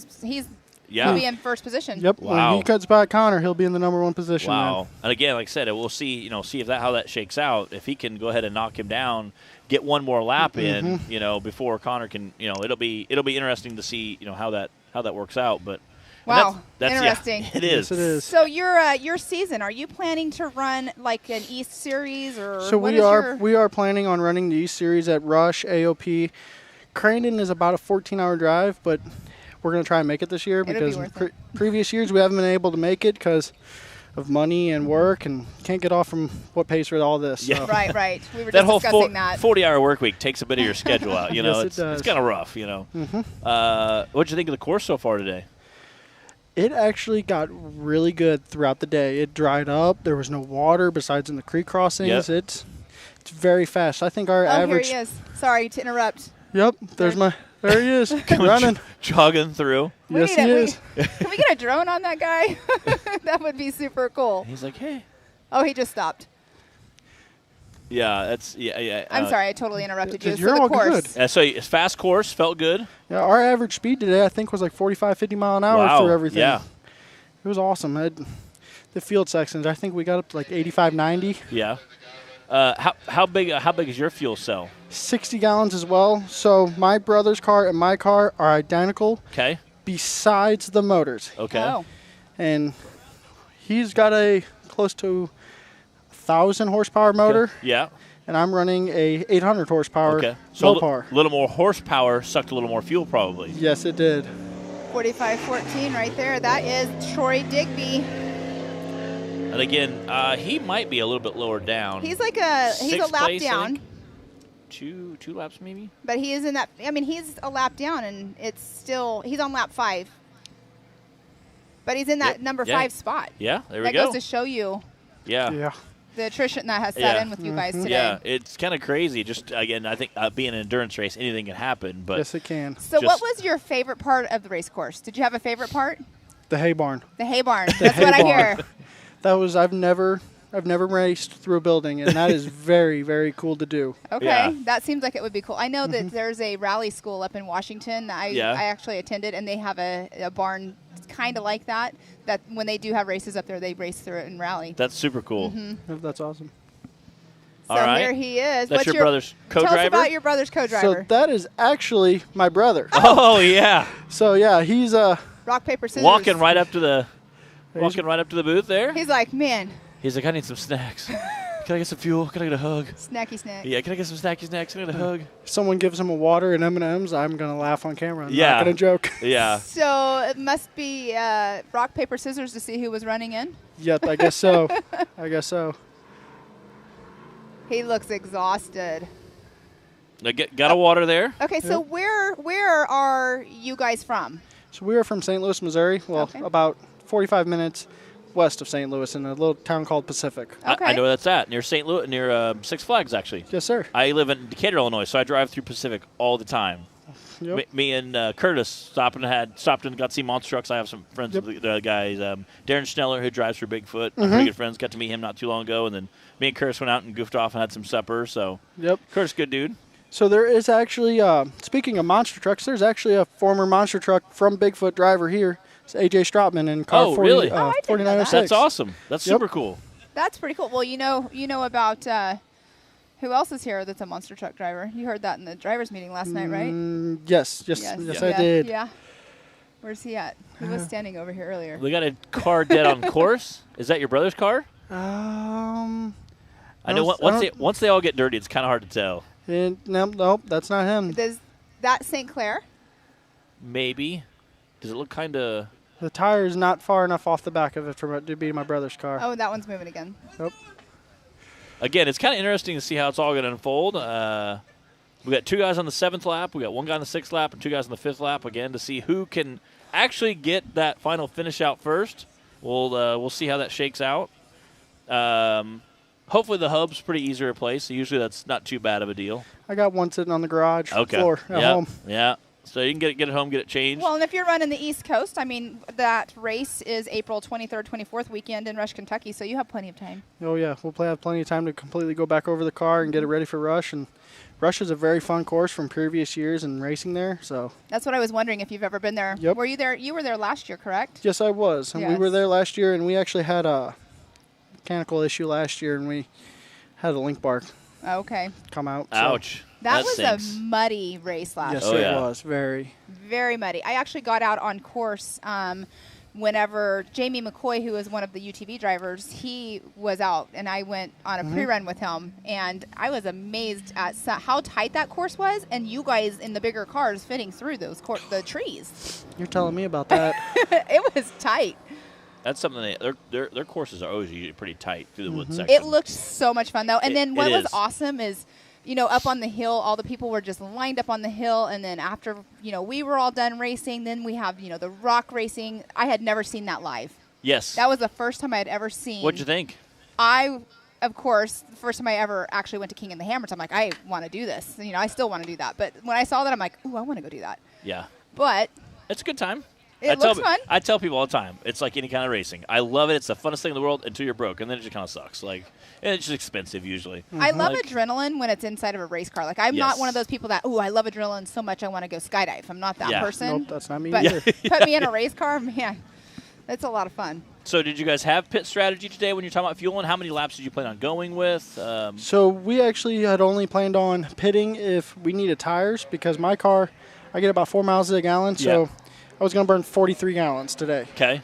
My brother's car, we had averaged it at 2 miles a gallon. Yeah. So we were expecting him to be about 51 to 56 gallons. Yep. So right there at the mark where he was going to be running out. Yeah. And we just took a miscalculation on him. Super close, too. I mean, for him to be able to walk over here, I mean, obviously you're, a couple hundred yards from the pit, so obviously your calculations were almost dead on. Just came up just a hair short. Again, we had Terry Madden up here earlier. We saw him at King Hammers this year jogging on the fuel thing. So, again, sometimes those calculations, you end up using just a tad bit more fuel, whether the car runs a little warm, car runs a little cool. You end up using just a hair more fuel than you thought you'd use, and unfortunately, you get a little exercise. Not what you're hoping for, but you get a little exercise in there. So and the pedal. I mean, it depends on how much you're on the pedal too. So and again, you guys were both up in that top from the pack, so you kind of got to push a little harder. Yep. To keep that is one thing that I've noticed with my brother. His car, it sounds like you're right there. Yeah. But he's about 60 yards behind you, and it's scary when he's coming up on you. So you can hear it that much. Oh yes. Oh yeah. That's awesome. That's pretty cool. So it's kind of like I always compare in Casey Gilbert. His car is a completely different beast. Yeah. Yep. Casey's car and Connor's car, they're identical to sound when they're behind you. Now, is your brother's, because it's Texas Speed, right, is who does Casey Gilbert's? Connor's is not a Texas Speed motor. The motor was actually in the car when we bought that car. Okay. So everything was done to it already besides having the supercharger on it that we put on it. So so supercharger, that's what gives it the extra horsepower. Yes, it does. That's super cool. All right, so we are actually going to go to commercial, but you know what? Thank you so much for coming up here, Trevor, and hopefully next race will be better for you. Yep. Thank you for having me. You're very welcome. I'm sorry about your luck today, but good luck on the next one, and we'll see you there. Thank you very much. All right, and thank you guys. We're going to go to commercial. We'll be right back.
We just couldn't get longer life out of our belts. That's why we were so excited when we found these new Gates Redline belts. They have a super simple 3-step process for breaking in your belt the right way. Clean the sheaves with a Scotch-Brite pad. Remove any old belt residue, glazing, oil, or debris on the clutch sheath area with alcohol or acetone, and make sure the breather tubes are free of any old belt material. Step 2, install your new Gates Redline belt. Step 3, perform 2 10 to 15 minute heat cycles, giving it easy throttle on flat ground. Then, you're going to repeat for the second heat cycle. The best part, the process is so simple and easy, it really helped us with our competitiveness. Yep. Ready for any challenge. Maxxis tires can handle even the most punishing off-road conditions.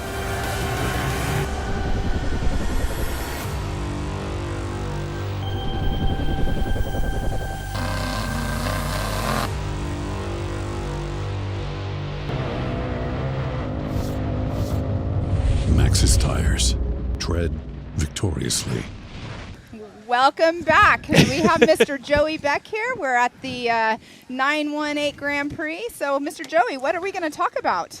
Well, outside of the layers of clothes that we have on, trying to stay a little bit warm as the shade is dropping on the trailer. I heard you when I was coming back down here, I heard you saying the shade is coming. I said, man, I got to go sit over there. Yep. But it is cooling off a little bit. But the cool thing is we're rounding out the end of this EMC race right here. We've got several people still on the course.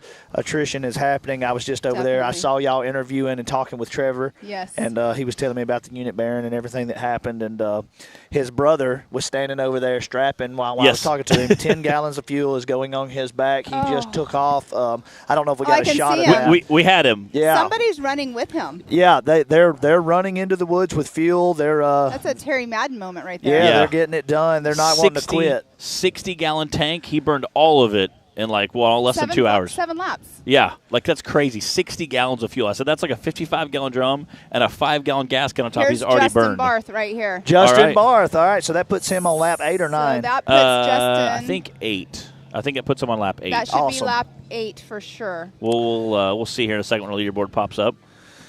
So if he's going on lap 8, Connor was already on that lap, correct? But yes, he's out of fuel. I believe so. So actually, Dwayne Garrettson, if Dwayne Garrettson gets by Connor on course, that will put Dwayne in the number 1 spot. And if Barth can come around before they get the fuel in and get that one cranked, then that means that Barth will move into second, and that will put Connor back in the 3rd position. Exactly. And Connor's been leading all day. Yes, all day. And again, we haven't seen him and his brother kind of tag teamed a little bit this morning before they rolled over. So we'll see how they can get things fueled. I think we still have about 2 laps to go. And they're looking at the front end of Justin Barth's car, so not sure if something might be going on. Oh, he is. He's in the pits right there. Now, I will tell you, this car is a fairly new car. It's a really well-built car. He's had a ton of success, very little issue out of it. He's running a pretty conservative pace out here. He told me his plan in both races was finish the races, finish all the laps, and he did just that in the UTVs. He did really well in and out, I think, and believe in the top 5. And I think I'm expecting him to pull out of these pits and be able to get back out on course. It doesn't look like they're frantic about it. No, and they're fueling up. You definitely want to make sure. So what I think happened, I don't know if you were down there, I believe Dwayne Garrettson must have came in to fuel up because he probably passed So Connor. I was at Dwayne's pit when he was fueling. So what he did is he pulled in and he took a few gallons. I think he was already concerned that he was going to run out, which we already know that's what happened to Connor. Right. Yeah, and again, like I said, they had talked to me. He said, my brother's car's 1,000 horsepower, mine's 800. So we knew that we both run he said, everything is exactly the same setup on both cars, except he just has a little bit more motor than I have. So we already knew that I would be able to make it probably the full race. He said he would not. And we kind of did some commentary for that. Did some figuring for that and calculations. And he said he ran out. We figured he could make it all the way here, and a couple hundred yards ran out. Right. He said that's how close our calculations were, but he came up just a hair short. So bummer they had to run out. But again, like I said, there's still at this point he's still on the podium. He can get the fuel in, get back out, and get those last few laps wrapped in. So hopefully it'll shake out that way, but we'll see. Well, I sure hope that they can get the car restarted. You always risk an issue of hurting an injector or anything like that when you run fuel out. These engines are so high-end and they're high-strung. You can burn up an injector real quick, starving it for fuel, or sitting there trying to crank it. You could kill the battery. There's a lot of things that could happen. They're just small things that in the grand scheme of a motor is not a big deal, but it could prevent him from making it from where he's at to here. And he has a supercharger on his car. Oh wow. Man. So he's got that extra pull. Exactly. He's got to have full power of that battery. He's got to get that stuff done. Right, exactly. So there's a lot of factors of when you run out of fuel in a high-performance engine like that. So we'll see what happens. Hopefully it starts right up and he has no issues. Yeah, I do think that the Fultz, they have the experience, and those guys, they've been racing for years. They've got several cars now. It's a whole family affair. They're great guys. I think that those guys, they do. I think around St. Louis, they do a lot of asphalt work. They're used to working on things, making it happen in the construction industry.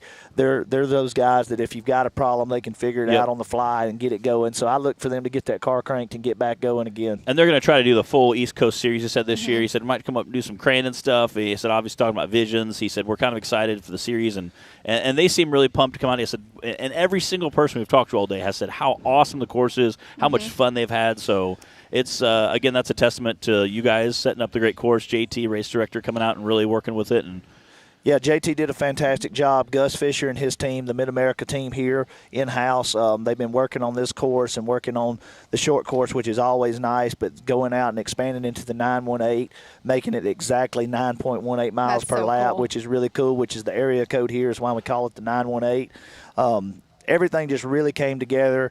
I know there's been a lot of changes and a lot of things. So we appreciate everybody supporting us as we make this merger, and we've had these weather delays and we've battled some things and battled elements, but it's really important to all of us that we keep pushing forward and we keep finding solutions. And look, there's going to be opportunities. We know there's opportunities right now. We're addressing those opportunities, coming in with solutions.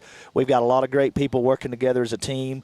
We're up for the task, and we're ready to take everything to the highest level we possibly can and elevate the whole sport. And what's awesome too is you guys are listening to the racers. You're listening to them, and you're taking into account like what they're saying, what they're wanting, and all of that. So it's awesome to see where this whole entire sport is growing. Yeah, sure. 100%. I mean, without a doubt, people give us feedback all the time, and I think in the past people felt like they may have not been heard, or maybe it fell on deaf ears. Well, we want to be that change. Right. We want to be the face of change. We want to be able to take that feedback, use that, put all that data together, find the best opportunity for us to move the whole sport forward. And it's not always going to please everybody, but we want everybody to know that it's at least considered, you are heard, and that we are going to make the best decisions collectively for everybody moving forward. Right. And I think the end result of that is going to be real nice. Yeah, we're excited, and I appreciate you coming up and talk to us. I know you're a very busy guy today, but I talked to a couple people and said, hey, we'd love to get you up here and get 2 seconds of your time, get some questions answered. And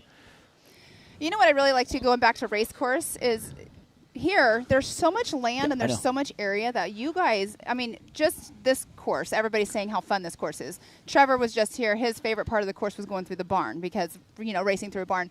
But there's so much land here, and I've said this, earlier on. There's so much that you can change, and every time they come back and race, they're not on the same race course. So it won't be a repetitive race if that's something you guys end up doing. Look, no one's ever come back to MidAmerica and said, oh, it's just the same old race course. We don't leave nothing the same.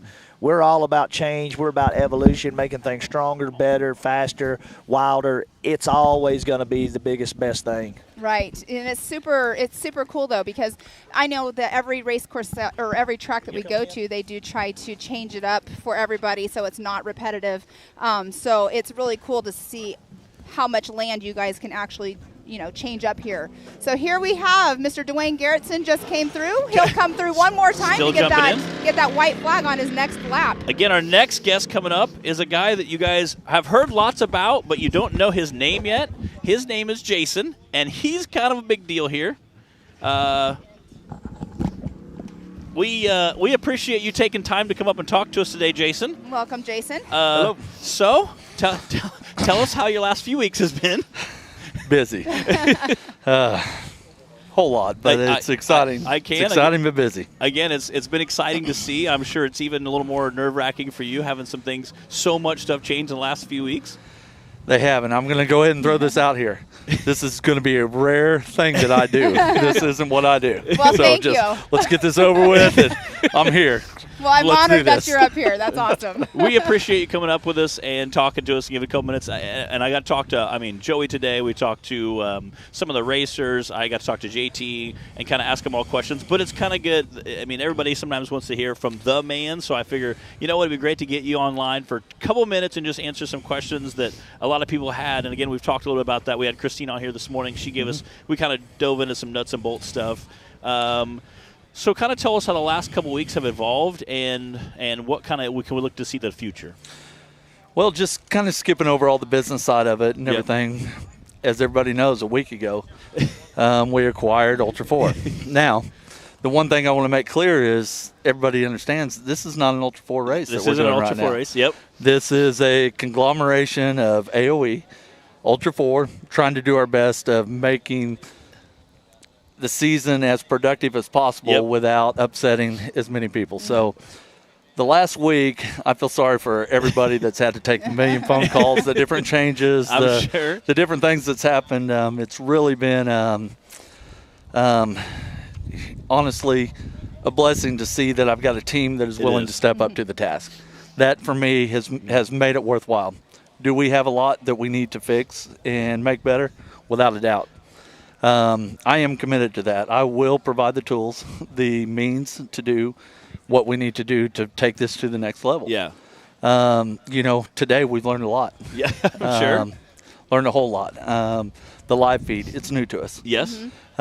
We've got some things that we're going to change there, some of the safety issues that we've got to correct, some of the staffing, the communication between all of us. It's one of those things that it's evolving, but it's going to evolve very fast. It is. Number one, safety. Yeah. It's got to be there first and foremost. We've had a couple of hiccups today. Nobody's got hurt. No problems there. But we're not gonna sacrifice anything with safety.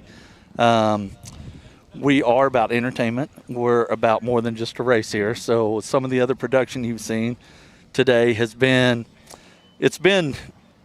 great, but at the same time, it's only racers here today because we've taken away and had to restructure our program for this event to get it in here.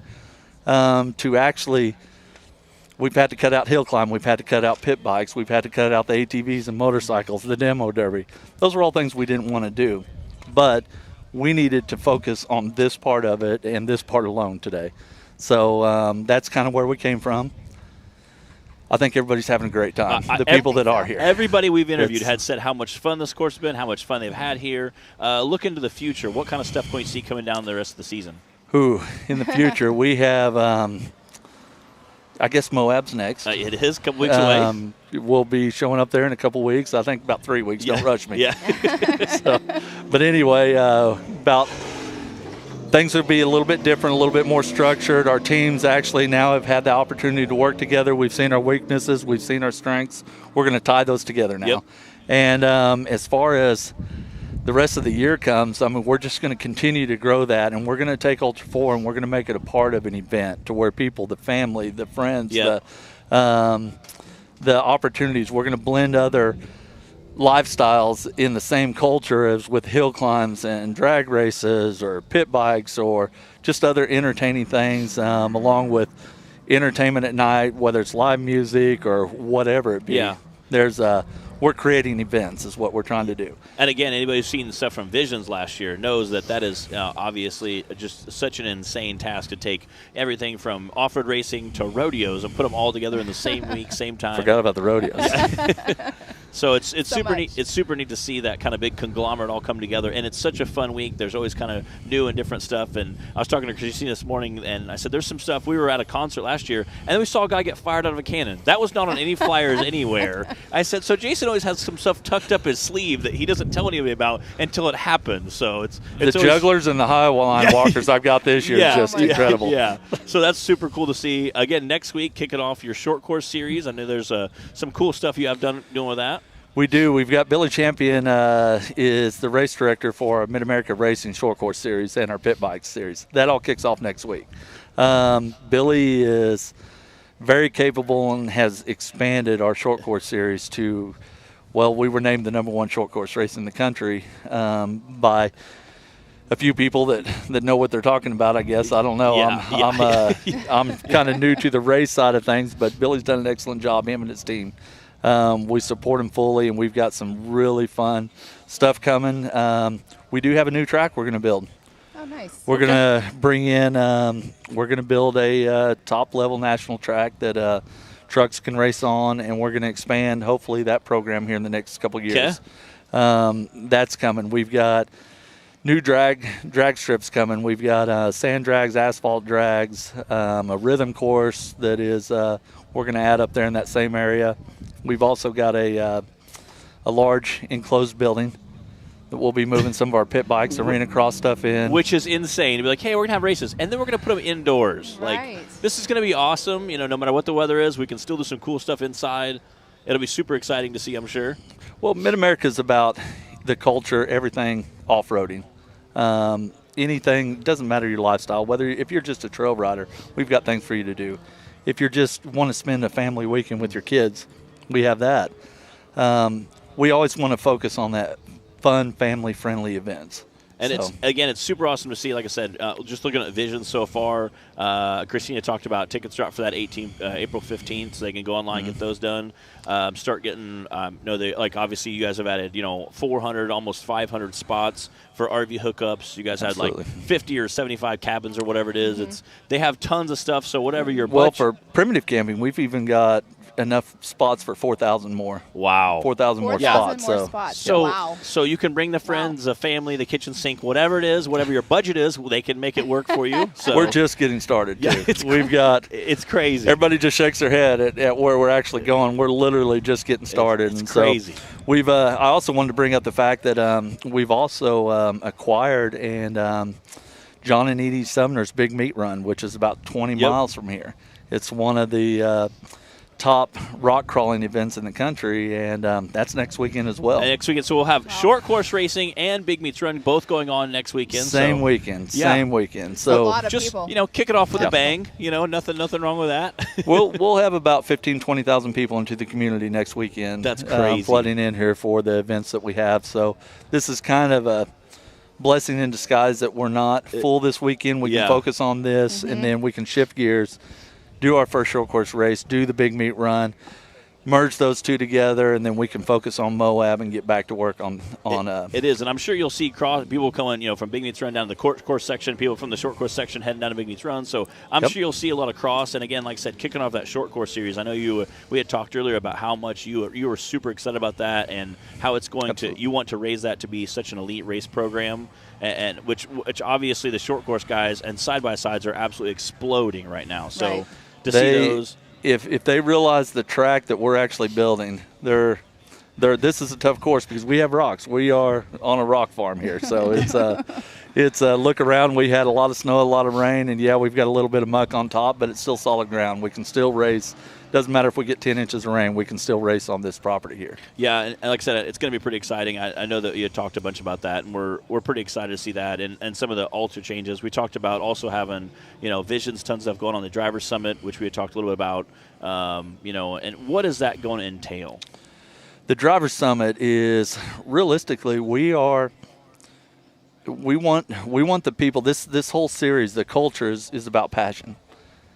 We've got to find out what the racers want, what they need, what they're looking for to evolve this. We want to do that together with the racers. So that Driver Summit at Visions is an invitation to where we can sit down and have a face-to-face conversation with them. Yeah. We're not airing out stuff online. Yeah. We're sitting down. We're going to make some changes, and we're going to make positive changes that if they work, we're going to stick with them, and we're going to grow them. If they don't work, we're going to scratch them, and we're going to figure out what the right recipe is. Which is so great and so comforting to a racer to hear that, to go, hey, listen, we've tried some stuff that may work, we tried some stuff that may not work, but we're going to do what's best for the racers in the end. So to hear that is so comforting and so exciting to see what's going to come down for the future.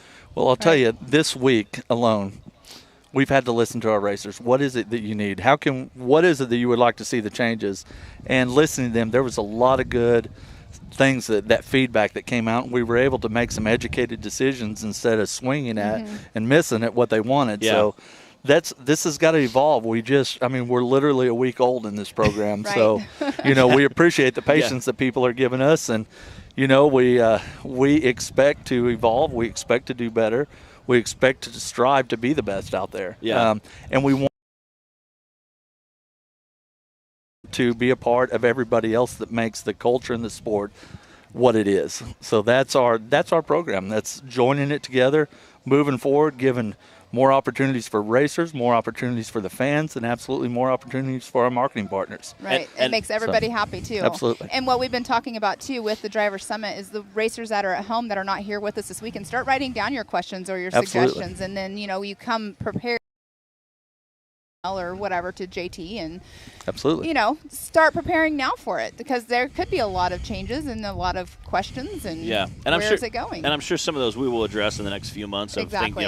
From now until Visions, there's some stuff we might modify, change, or we'll see things evolve and how we can all do better. And so I'm sure some of those questions will get answered. Some of them won't. And if you have a question, there's a good chance that there's a couple hundred other people who have the same question. Absolutely. So, absolutely. So I know you're a busy guy and you got to get back to it. So I just want to say thanks. It really appreciates. I'm a racer and I'm a fan first and foremost, so I like having somebody that can go, hey, what about this? Or somebody to answer our questions is really awesome. So that's why I'm super glad we can get you up here today and kind of introduce yourself, say your name, say hi, and kind of answer some of the questions that I'm sure a lot of people out there, because the series has changed so much so quick, I'm sure a lot of those people had those same questions. So, Absolutely. So to hear that from the guy who's kind of calling the shots, it's always good to get that information out and talk to you. So I really appreciate you coming up and taking your time and talking to us. So I appreciate the opportunity, guys. Thanks. Well, thank you. Appreciate it.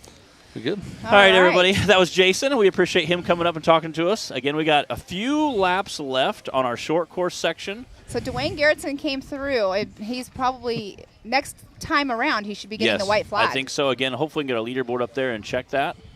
See if we can. It's been a great day. It has been. It has been a great day of racing. And like I said, everybody that's come through has been super pumped. And somebody turned the AC on. Yeah, I know. It's a little breezy out here this morning. It was great when you saw the aerial shots. You'll have to go back and watch some of the live stream. The aerial shots, you can see the course and then the snow all around it everywhere else. Absolutely, it actually made for a great visual. Yeah, it did definitely. But now it's like the most of the snow is melted in the majority of the areas. Yeah. So I see we got our white flag up there. So I don't know if we've had our final lap yet, or they're getting close. Well, Dwayne should be getting the white flag as it played out, him coming through. We'll see if last time, because I have not seen Connor go through, and he was the one running with the fuel on his back. Yeah, he was close. Again, watching those guys, I mean, sucking down 9 quick was pretty crazy. Him and his brother have like identical cars, other than his motor's a little bigger, and their fuel strategy didn't quite go according to plan. So. Right. Well, he said, so Trevor was up here, and he said that Connor's motor's about 1,000 horsepower to where his is only 800 horsepower. And Connor also has a supercharger on his for where Trevor does not. Yep. So it's interesting to see how different pit strategies. Again, we got the 4,400 cars. They're coming up here very, very shortly, so exciting to see. So once this race is over, they'll do all the safety precautions, clear course, make sure all course is clear, and then what we'll do is we'll get on with the 4,400 race. But we first and foremost, safety first, clear the course. So thank you again, Jason, for coming up here. Thank you again for coming on. All those things, I have no idea what they're talking about. Again, we appreciate Jason coming up and talking to us. Again, he is the man at MidAmerica Off-Road, so we appreciate him coming up and talking to us. And it's always good to get kind of the big boss's perspective on a lot of things. So he has good stuff in the works and does truly care about the racer to try to promote the series. And we appreciate him and working towards it. So it's super excited to see those what and cool stuff they have in the works. Again, there's that drone shot of the barn down there. So we'll see what I don't see any cars on course now. I know we're down to kind of a few of them. So I'm not sure how many cars we still have on course. I know there's not a ton of them, but we're trying to see what. Again, I see our checker man has the white flag out, so I think we only have a few laps left. There's Dwayne Garrison with he's on lap 8. Again, Connor Foltz. Connor Foltz is out of the course.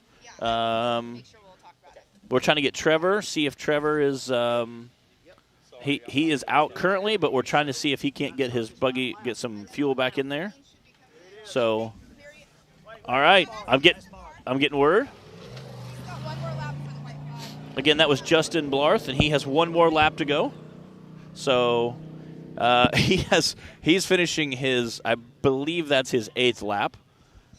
So he went from 7th to 8th, so he still has actually 2 laps to go.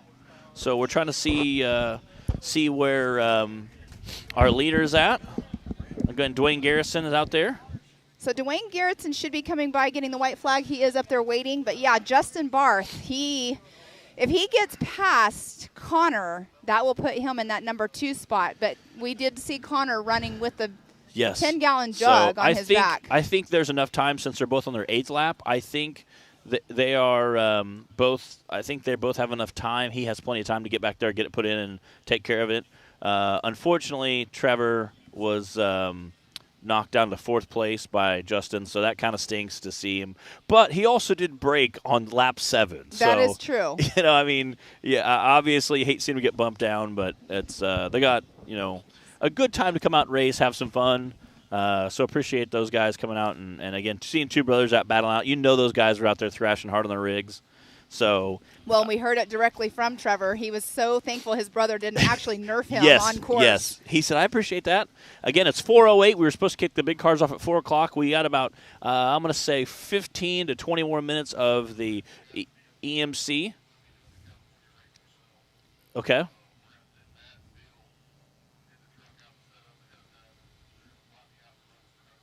So Dwayne actually, he's only going to get the white flag. And if they're running about 17, 18-minute lap, and he is not over here quite yet, we have probably roughly 25, 30 minutes maybe. Yeah, I was saying like 15 to 20 depending on how soon Dwayne comes in.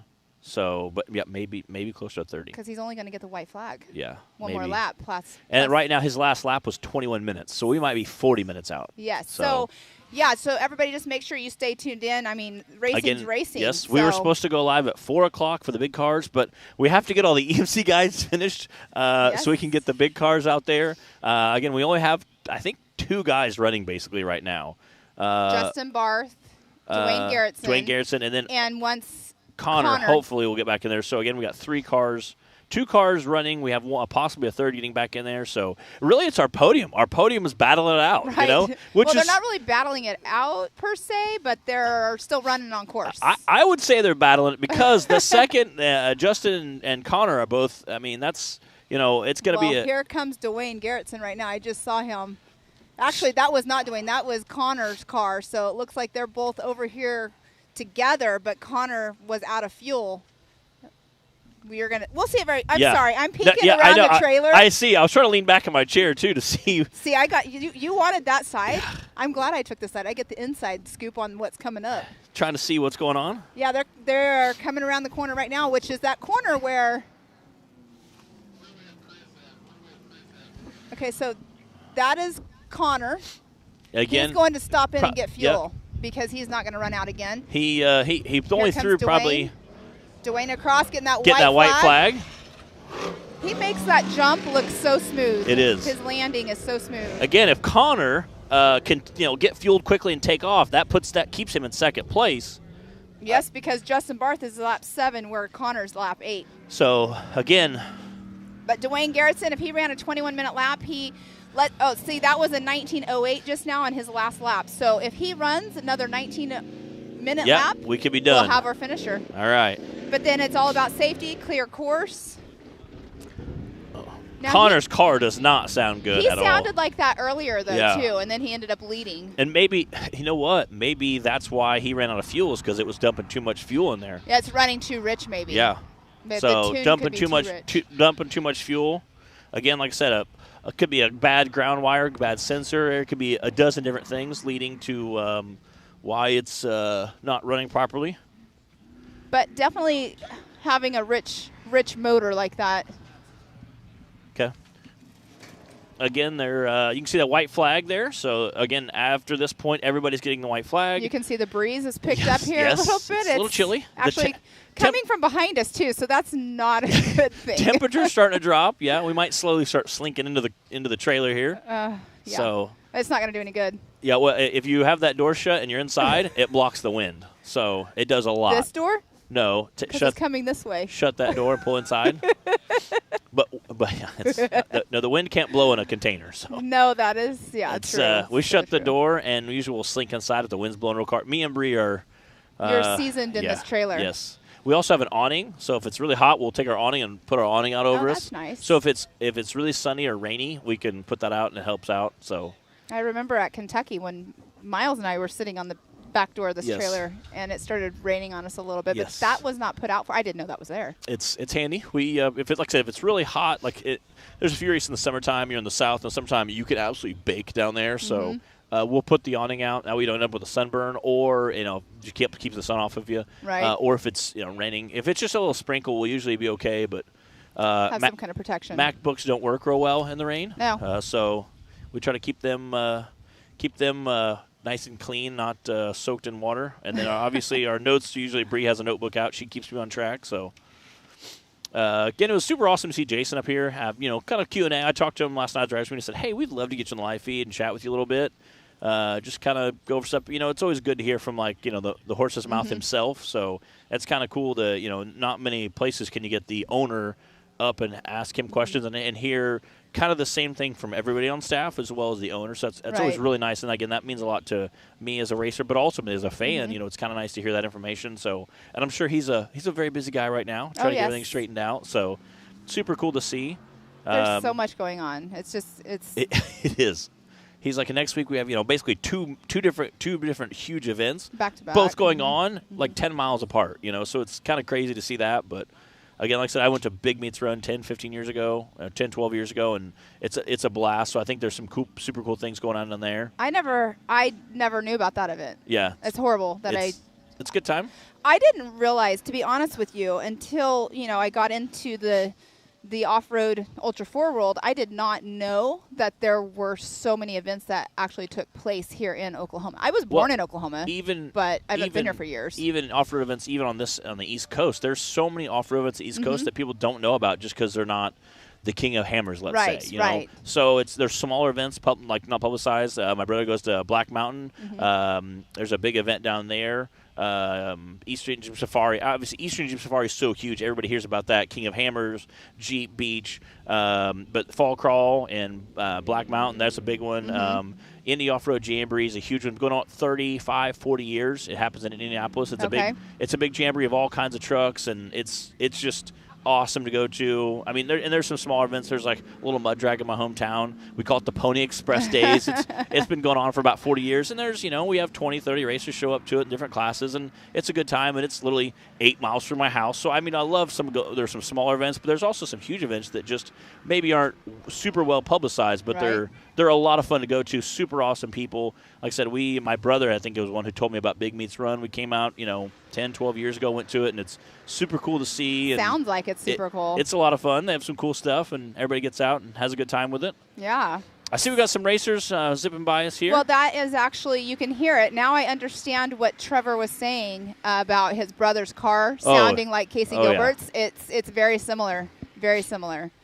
But, yeah, that was actually him. That was him going across over here on the hill. We do have somebody, it looks like, coming in with getting the white flag, which that is Troy Digby coming in, getting that white flag. Again, I'm not sure what lap he's on. So we have Mr. Chip McLaughlin standing over here. He's all geared up because he's getting ready to race here. Part of that Rufus Racing team. Shortly. What's up, buddy? Yeah. Who was that? Travis Horsey. Oh, Travis Horsey's out. That's a bummer. It With sounds electrical like issues, man, that stings. Peanut, for those of you that do not know his real name. Yeah. Part of Rufus Racing. That's another great crew. That's just one big happy family. They're always in a good mood, smiling. We got Brad Christensen standing next to him over here. Walking away. He's like, nah, I don't know. Brad is Chip's co-driver. He's like, I'm getting away. I'm not going on camera.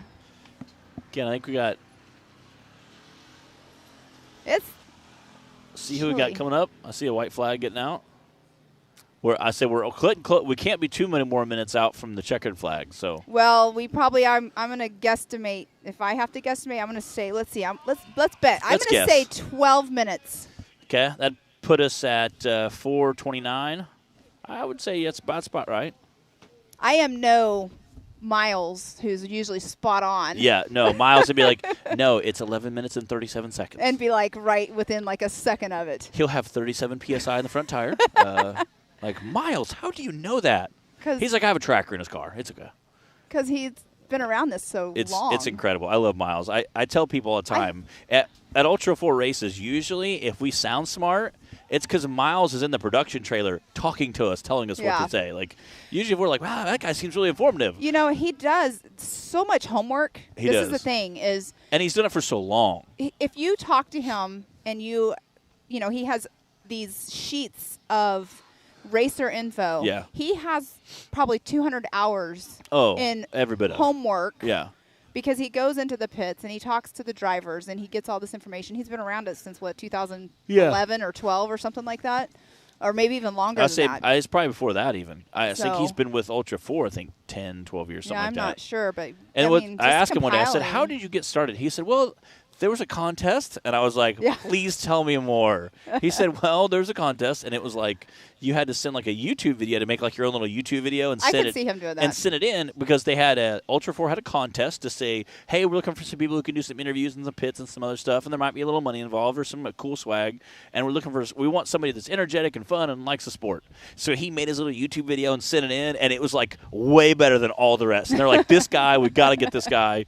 So they hired him, come on out, and he started doing it just like some pits, and he said, some of the first ones were not real great. He said I was kind of a goober, just kind of like, hey, this car, that's pretty neat, And, like all of us started out, as just a fan, like just a, uber goober and started out checking stuff out. And he started learning names and car numbers and car chassis and car types and who has what axle. And now it's creepy because he can literally see a car go by and tell you who owns the car and like the last 3 owners, what's it won, where it's raced at, what last time it crashed, what they break on it. That's more of a super fan. It is. It's so crazy.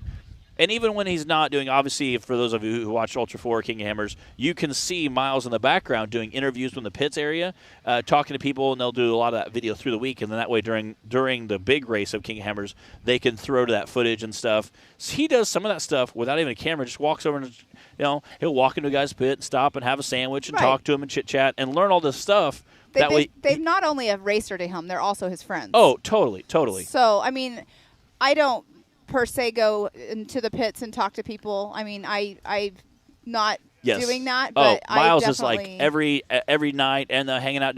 He'll just casually walk from pit to pit, talk to people, add a turkey leg at one pit. Next pit he might have a slice of pie, and chit chat and talk to people. And he learns so much by just if their grandma's sick or if they just had a baby, and it's so neat to have that huge, vast amount of knowledge. And luckily, he's now started making spreadsheets and putting driver's number. And obviously, some of that stuff there's no way you can put on a spreadsheet. Like, hey, this car used to belong to this guy, who used to belong to this guy, who built it from this car. Now it's in Europe. King of the Hammers, we literally sat down like for I don't know how many hours, and we cross-referenced stuff together make sure. I'm sure his spreadsheet's insane. Yes, so like I had my laptop up, he had his laptop up, cross-referencing to make sure the registration, the people that were registered. Yeah. We would make it. He made a separate spreadsheet. So we only had just the registered instead of every single person. Yeah. So. And even registration to qualifying to race day can change. Right. Exactly, because people can late register and everything. But yeah, definitely super cool. So that on screen right there, that is Troy Digby. I'm not sure. I think he's the only one. 7th lap, I think. So you have Dwayne Garrettson, who's leading right now in his class. Troy Digby. So in just the 4500 modified, if we were doing placement that way, it'd be Dwayne Garrettson and Troy Digby because Cody St. Clair, I have not seen him go back through. He was out, I think, around lap 4, lap 5. I'm not sure what he broke or, what knocked him out. But. And then in the 4800 Legends class, we have Justin Barth, who's still running, and then Connor Foltz. Let's see here. Because Connor came in and he got some fuel. But in the 4600 stock class, I seen Tyler Simmons, I think, on his first lap in the Ford Bronco. Mm-hmm. I don't know if he broke early. I saw Mick Henderson quite a ways later. I saw him make 4 or 5 laps. And then that's when he got stuck or broke or not sure what happened there. So, yeah, I'm not sure what happened to him. But I did see him several laps after that. So that'd be your first and second finisher for the 4600 class. Yes. And Legends, we're still seeing how it shakes out. I mean, still got a couple guys on course, and a lot can happen in 20 minutes of endurance racing. So yeah, I think Dwayne Garrison will come in first. As at this point, Cody will come in second, or Connor Foltz will be second, and then Justin Barth will be your third place finisher overall for our EMC class. Looks like they're preparing for cars to come in. They're moving the UTVs that we have been using for safety crew and transportation. This park is so big, there's no way you could come here without some kind of UTV or transportation. And it's also interesting to see, I'm curious to see who our fastest lap of the big cars is going to be. I know, right? Obviously, the EMC guys are a little slower than the 4400 cars. But I'm curious who had the fastest lap of the EMC. just to see how that compares to the 4,400 cars. I never saw anybody dip below the 17s. Yeah, I think 17-something was our fastest. 17. Like 38 or 17:23, somewhere in there. But that was early on, and I believe that was set by, I think it was Connor. Possibly. I think it was Connor. Using that we have it up right here. Using that it's big motor. There we go. Oh, I like how you put that in the middle. That is handy. Awesome. Yeah. Yes. It's almost split screen now. Yeah, it's almost split screen. Getting Dwayne is on lap 9. Foltz is on. He's down 1 lap on lane 8. Justin's on lane 7. Granted, it looks lap time, 1 lap remaining. It's showing the current lap time. Like I said, I still haven't found out who had the fastest lap of the EMC. Nice. Obviously, the EMC guys are probably going to get beat by the 4,400 cars fastest lap. Well, yeah, go ahead. Sorry. And I was going to say, I wonder what our fastest lap will be for the 4,400 cars. I want to know what the fastest lap was for the UTV. It was 16-something, I think. 15-something. 15-something. 15-ish. I think I heard 15-7. 15 Sure. 7. That sounds about right. That's what I believe Joey's the one who said it. 15. I know he's back here behind me. Yeah. Maybe he can remind me. Yeah, it'll be interesting to see I think he's what cold. our fastest. Yeah, it's the wind is starting to pick up and the sun is going down and it's getting very cold. So we're gonna move this table in and shut that door. I promise you. Because once we get into the once we get out of the sun, that sun starts going down. It gets real cold. We were out here getting and testing and checking everything out last night. And it was pretty chilly. About 10:30, we were trying to get everything wrapped up, and it was pretty breezy. It was definitely chilly last night, for sure. Yeah, that.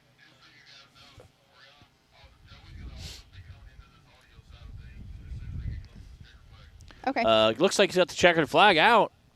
I don't know. What did we say? I said 4:29. Yes, 4:29. So it's 4 minutes. 4:25 now, but he has the checkered flag in his hand. But I will be able to see him before he makes this last little turn. That was interesting to hear Trevor say he rolled over here. Yeah, because we didn't see that. We didn't know that until he said it. No, and the fact he got it uprighted so quick and took back off again. I'm like, I know, 'cause that's awesome. He was running in first place when that happened, obviously. And obviously his brother, between him and his brother, not a whole lot of time difference either. No. So until he broke. No, so that was a quick correction on getting uprighted. Extremely quick. I see 2 people walking back. And that is not good because I see a fuel cell on his back. Oh. So there's Connor. That's Connor again? Connor's walking back with a fuel cell on his back. Oh, my gosh. Apparently. What the heck? So 2 laps in a row, he runs out of gas. I cannot believe that. No, there's no way. Wait.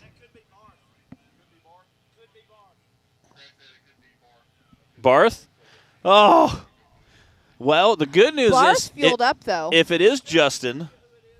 Justin walking back? If it is Justin, then I don't think I think that locks in Connor's second place. The good news is if it's Barth, he still ends up with third for the day.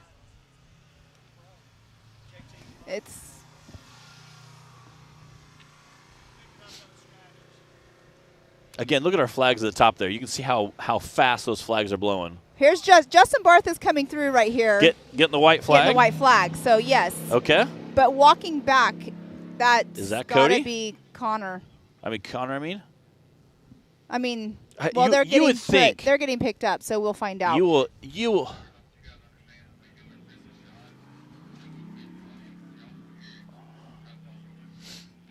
Copy that.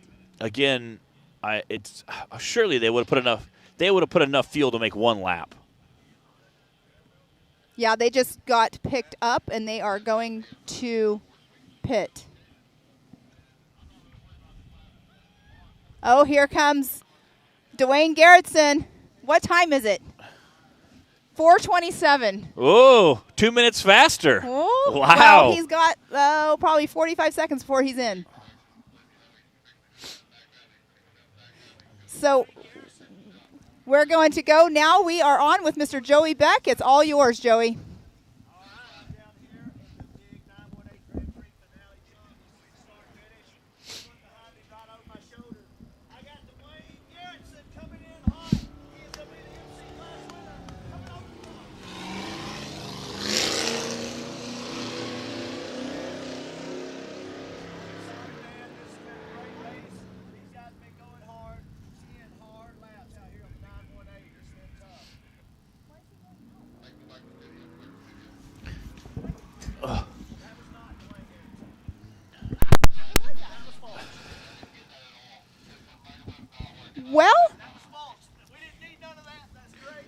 that was Connor Foltz. It was. So I'm not sure who that was walking back with the fuel can then.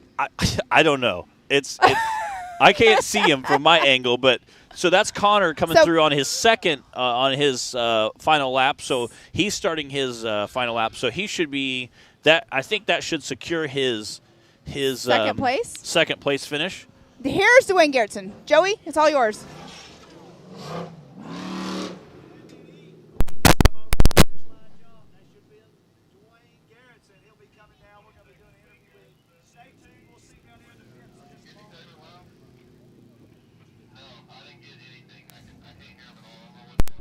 Okay, so that was Dwayne Garrettson. He just came in. He got the checkered flag. He right now is your unofficial first place finisher in the EMC class. Again, I'm not sure. Like I said, if Connor just ran through, I think Connor will be coming in second. Well, Justin Barth is right in front of him, though. So Justin Barth got around him again. So right now, Justin Barth should be physically in second place. Okay. We need to see that on the leaderboard. Yeah, but, I'll have to see.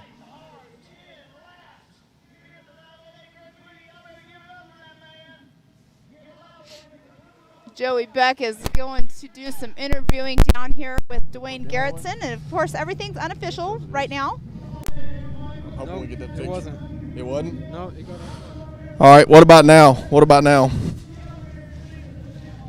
Are you seeing me now? Let's go over there. All right, so Joey getting ready to do his interview. Is going to go live here in just a few minutes. As he pulls up. They're coming in now. We got Dwayne Garrettson coming in right behind me. Number 26, racing hard, completing all 10 laps out here at the 918. We're going to let him get turned around, and then we're going to interview him, see what he thought about the race out here at the 918 Grand Prix. The car's absolutely filthy. It's insane what this car has been through. He had a near flawless race, running hard all day. I'm excited to speak with him. We're going to give him a second to pull their helmets off.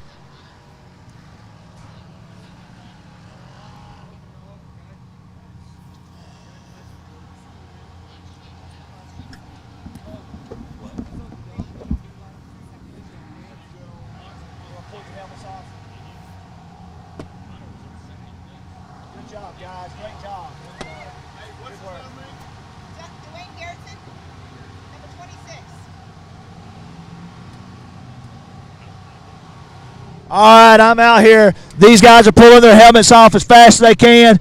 I'll be honest with you, they've had the visors down all day. Faces are a little cleaner than some that we've seen. These guys look like they're smiling from ear to ear. I know you got to be happy coming out here, starting the 918 Grand Prix race, winning the whole thing. How are you feeling? Man, feeling amazing, man. This is an awesome facility. This was a super cool race course. It's all top-notch, man, and we're super stoked to be a part of it. Well, tell me a little bit about race conditions out there. I know y'all started in the middle part of the day. You've been racing for a little over 2.5 hours. Tell me what's been going on out there. What's the battle been? Man, early on the battle was pretty much the slickness. Now it's just attrition. You know, a lot of the tracks are drying up. Some of the big corners, you're not washing out too bad. So really it's just attrition, and I'm sure there's tires that are getting eaten up. But with the Yokohama, we're on top, baby. Well, tell me this. The car looks like it's pretty much intact. Did you stop for anything else other than fuel today? Unfortunately, we did stop. The guys told us we had a pretty good lead, and I had to pee. I need to wear this race suit for the 4400 car, so we pulled over and took a piss, and we still ended up on the box, man. It's an awesome day. You heard it here first. We had time for bathroom breaks. We got a trophy. Let's bring it in here and hand it to him. Everybody at home, we want to congratulate you with the first place 918 Grand Prix. I love it, guys. Y'all celebrate. We'll let you back in. We're going to take some more pictures with you, and thank you for your interview. Would you like to thank any sponsors before I walk away? Oh, yeah, man. First off, I would like to thank my co-driver, Jeremy, for all the hard work he puts in on the car, all the late nights, all the hours. Yokohama, Raceline, Yukon, PRP, Tom Woods Drive Shafts.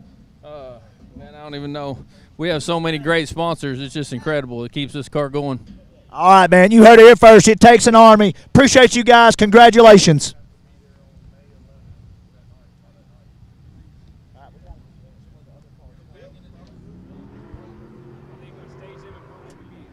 To back him in and get him ready for a big Yep, go ahead. We're live. right, we're back. That There we was go. Joey Beck interviewing our unofficial first place, Mr. Dwayne Garrettson. That's the EMC class. Yes. That is a muddy, muddy rig. And Dwayne Garrettson's in that 4500 modified class. They're going to back up to take that picture. Again, I think we're waiting on our second place finisher. We had a little bit of a battle. I'm not sure. I know Connor ran out of fuel, so I don't know if he. See that? Can we get that leaderboard up on there for us? I'm not sorry. sure if he got his fuel put back in fast enough. So he is. I thought he did. I wasn't 100%. Oh, because Justin's only on lap 8. I Yes. thought Justin had came in again, so I was Well, lap counting myself they wrong. gave him the white flag, but I think that's only because that's going to be his last lap no matter what. Gotcha. Since we already had Dwayne Garrison pulling on the white flag, Yes. automatically everybody is getting the white flag. Right. So I think that's maybe where. Well, now everybody's getting checkered. Yeah, no matter what. Yeah, now everybody gets a checkered. So I think that's Connor had headed out. I think just one lap ahead of him. That's why Connor ended up coming in second. Because when Trevor was up here, he was saying if Justin, he must have miscounted laps too. Because if he was saying that if Justin got around Trevor while he was still out there, that's what I had in my thoughts here.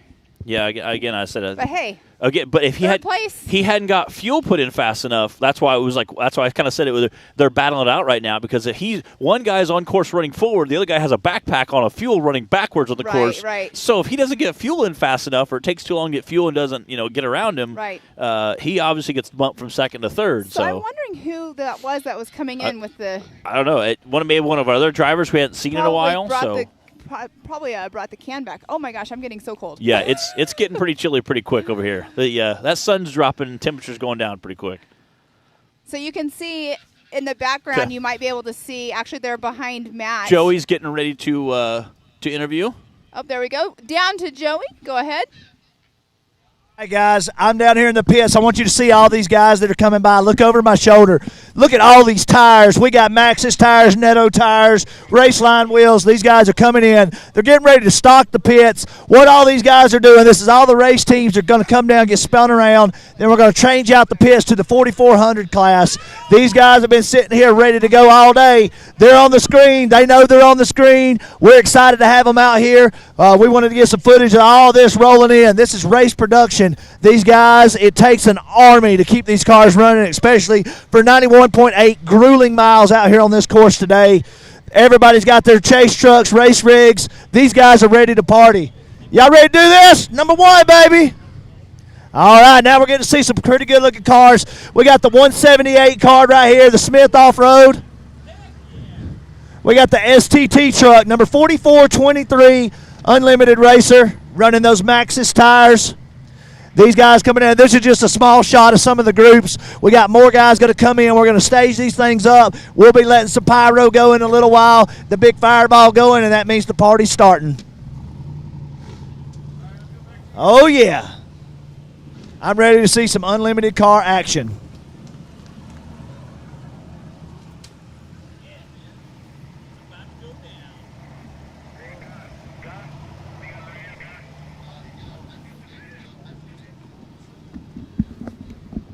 All right, Joey was giving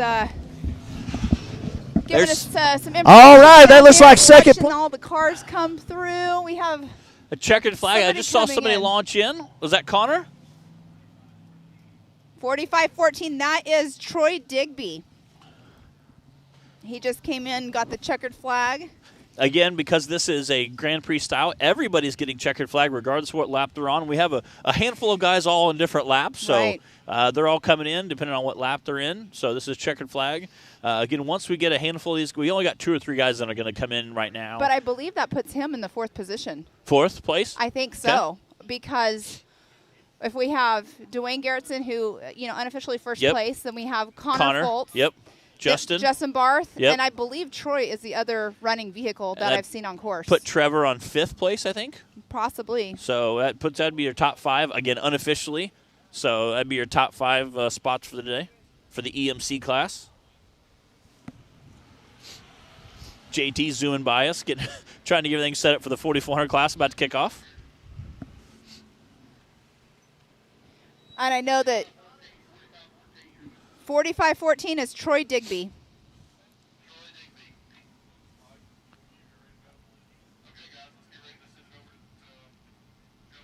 All right, Joey is down there with Mr. Troy Digby at the 45-14. He'll be going on here just momentarily to interview him. All right, and we are live with Mr. Beck. Down here with the 45-14 car. He just finished the race. They're getting him cleaned up right here, pulling his helmet off, getting everything ready to go. These guys are filthy from head to toe, having a lot of fun out here. I see some race line stickers on this car. They're pulling their helmets off. You got to be excited about that finish. Oh, man, they're getting ready. As soon as they get their helmets off, we're going to see if they got a few words for us. Fingers are frozen. We're getting reports of frozen fingers. I will tell you, it's been cold out here. It's been fun to watch you guys all day, having a lot of fun, looking like you come in here unofficial second place right now. All right, guys. So tell them who you are, tell them where you're from, and tell them how much fun you had. Whew. I'm Troy Digby. I guess we got second unofficially, and that course is tough. It's tough. We had 2 flats, and we lost power steering fluid, and he ran back to pits and got fluid and some tools, and we're just glad to be finished. I mean, I don't know how many laps we did. 6? I don't know. And yeah, it's just nice to be here. I can't wait to get out of the car.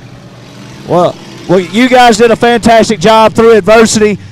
These things, running out of fluid, having to come back to the pits, going to get more tires, your team working in the pits. That's what this style of racing is all about. It takes a whole team. We're proud of you guys. You got any sponsors you'd like to thank? Well, I gotta thank Outlaw Off-Road in Charlotte, North Carolina.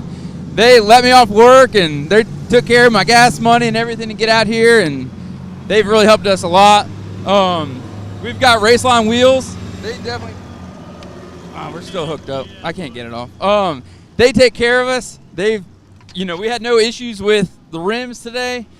Just I guess we got a flat on the steep part. And then we got Barnes 4x4 in North Carolina also. Yeah. They take care of us with all their Heim joints and everything, all the brackets and tabs, and we couldn't do it without these guys. What about that co-driver over there? Oh, we got Tom over here. He stepped it up. He probably ran a mile back to pits. Got the fluid. Got it. I mean, because I was ready to call it quits. He's like, dude, it's just a loose fitting. And he was like, I'll go back to camp. And I was like, or back to pits. And I was like, I'm going to stay here with the car. And so, yeah. Couldn't have done it without him. Well, man, we're excited for you guys. We're going to get you over here, and we're going to take a podium picture with you and the car, let y'all get out and hold some trophies. Congratulations, guys. Appreciate you guys. Y'all heard it here first. These guys having a blast out here at the 918 Grand Prix. What is up? We're back. We have, I think, two more guys on course. I see the checkered flag guy up there. I think we have. I haven't seen the leaderboard here in a second, but we're. Third place should be. All right, guys, I'm down here. Looks like Connor would be our second place guy, but he's not in yet. He's not in yet.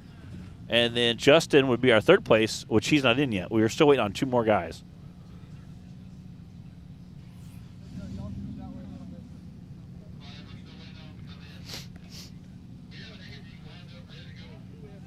Third place That's EMC. Cody St. Clair.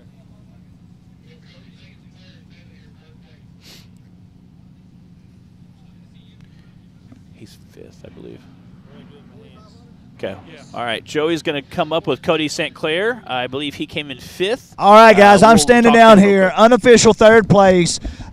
Cody St. Clair, tell me, guys, how much fun did you have out there today? Well, I was having fun until I wasn't. But the course is an amazing course, and short course is one to come back for. So tell me this. You had a little bit of trouble. You came down here to celebrate without the car. Tell me where the car's at. Tell me what's going on.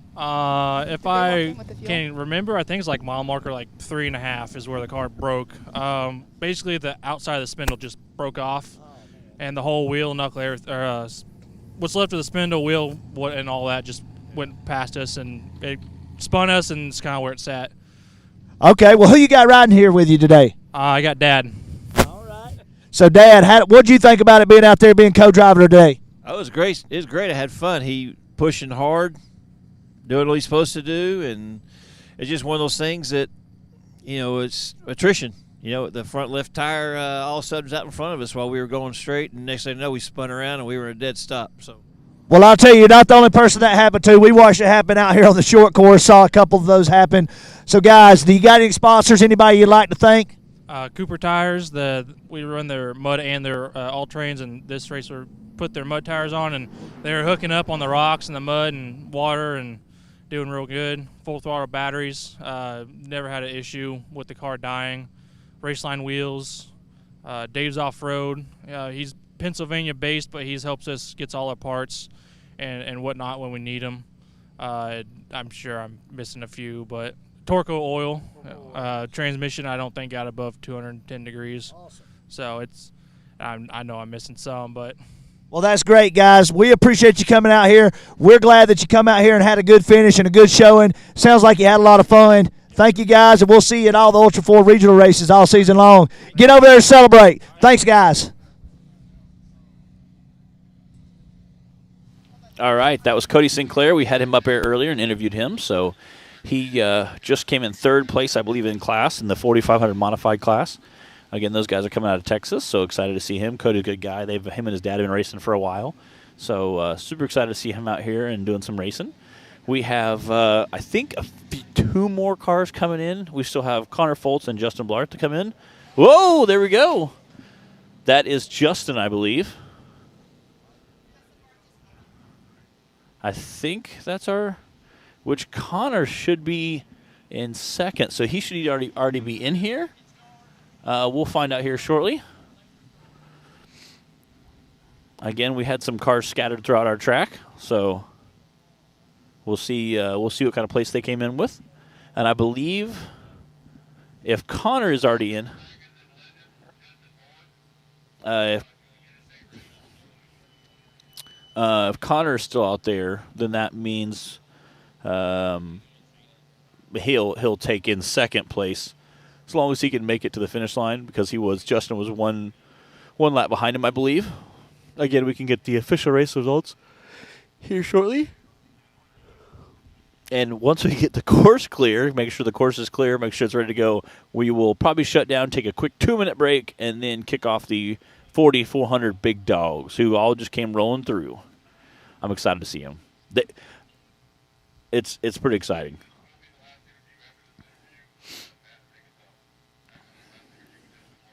Okay, sounds like we're going to have a Justin Barth interview coming up real quick.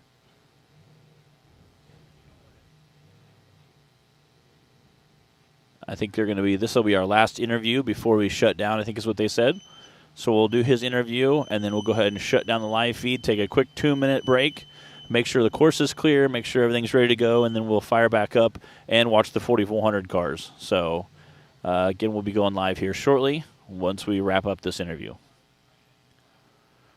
I believe this is Justin.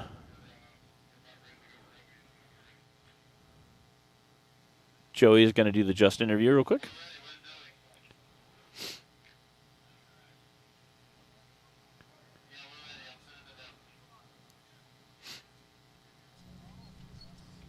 All right, man, I'm over here with my buddy Justin Barth. Justin, that was a grueling race. You're out here. I think you got 9 of the 10 laps, if I'm not mistaken. I think so. All right, man, tell me about the race course. Tell me what was going on out there. Man, we ran the Razor this morning, so it was 20 laps, so that's quite a bit. It's pretty rough out there. Pre-running, I didn't think it was quite as bad, but just 10 of those laps is a lot. 90 miles is quite a bit. We had the pole position today, and we had a good start, but I threw a belt right off the bat and about halfway down the short course, so I had to stop and change that. Otherwise, we might have been more up front, but still happy with the second-place finish, and thank everybody for coming out and all the spectators and all the race staff and all the volunteers and everybody. We appreciate you guys. Man, I know everybody's been battling something. We've heard about tires and spindles and fuel and different things. Outside of throwing that belt, how did the car perform today? Threw the belt twice. It doesn't like the creek crossings, apparently. So that's what was getting us. So we were maybe possibly going a little slower through some of those after I threw it the second time, trying to just not throw up so much water and keep it on the car. Because I walked about 100 yards looking for it the first time because I couldn't get the spare on. Anyways, but car performed great besides that. Motor's running good. Side axle car out here did well. These Nitto tires are doing great. Everything held up well. All right, man. You got anybody you need to thank? Anybody back home supporting you? Oh, I just need to thank all my guys that are here with me. Thank Abby for watching the kiddo today, and thank my guys, Jason and Matt and Paul and everybody that's here that's supporting us and part of my pit staff. You know, it's part of my pit crew. You can't do it without all them. So they were able to help me out a little bit today and take care of some things, and you can't do it without just having all that extra help. So appreciate them. It does take a team, and your program's been growing. So great job, Justin Barth. Guys, it's a feat just to finish this race, to finish it in one piece and to do it in style. After running the UTV race back-to-back, you've had 5 hours total in that seat today. That's a real racer, a real enthusiast, and we're happy to have you on board. Thanks, see you, buddy. Appreciate you, brother.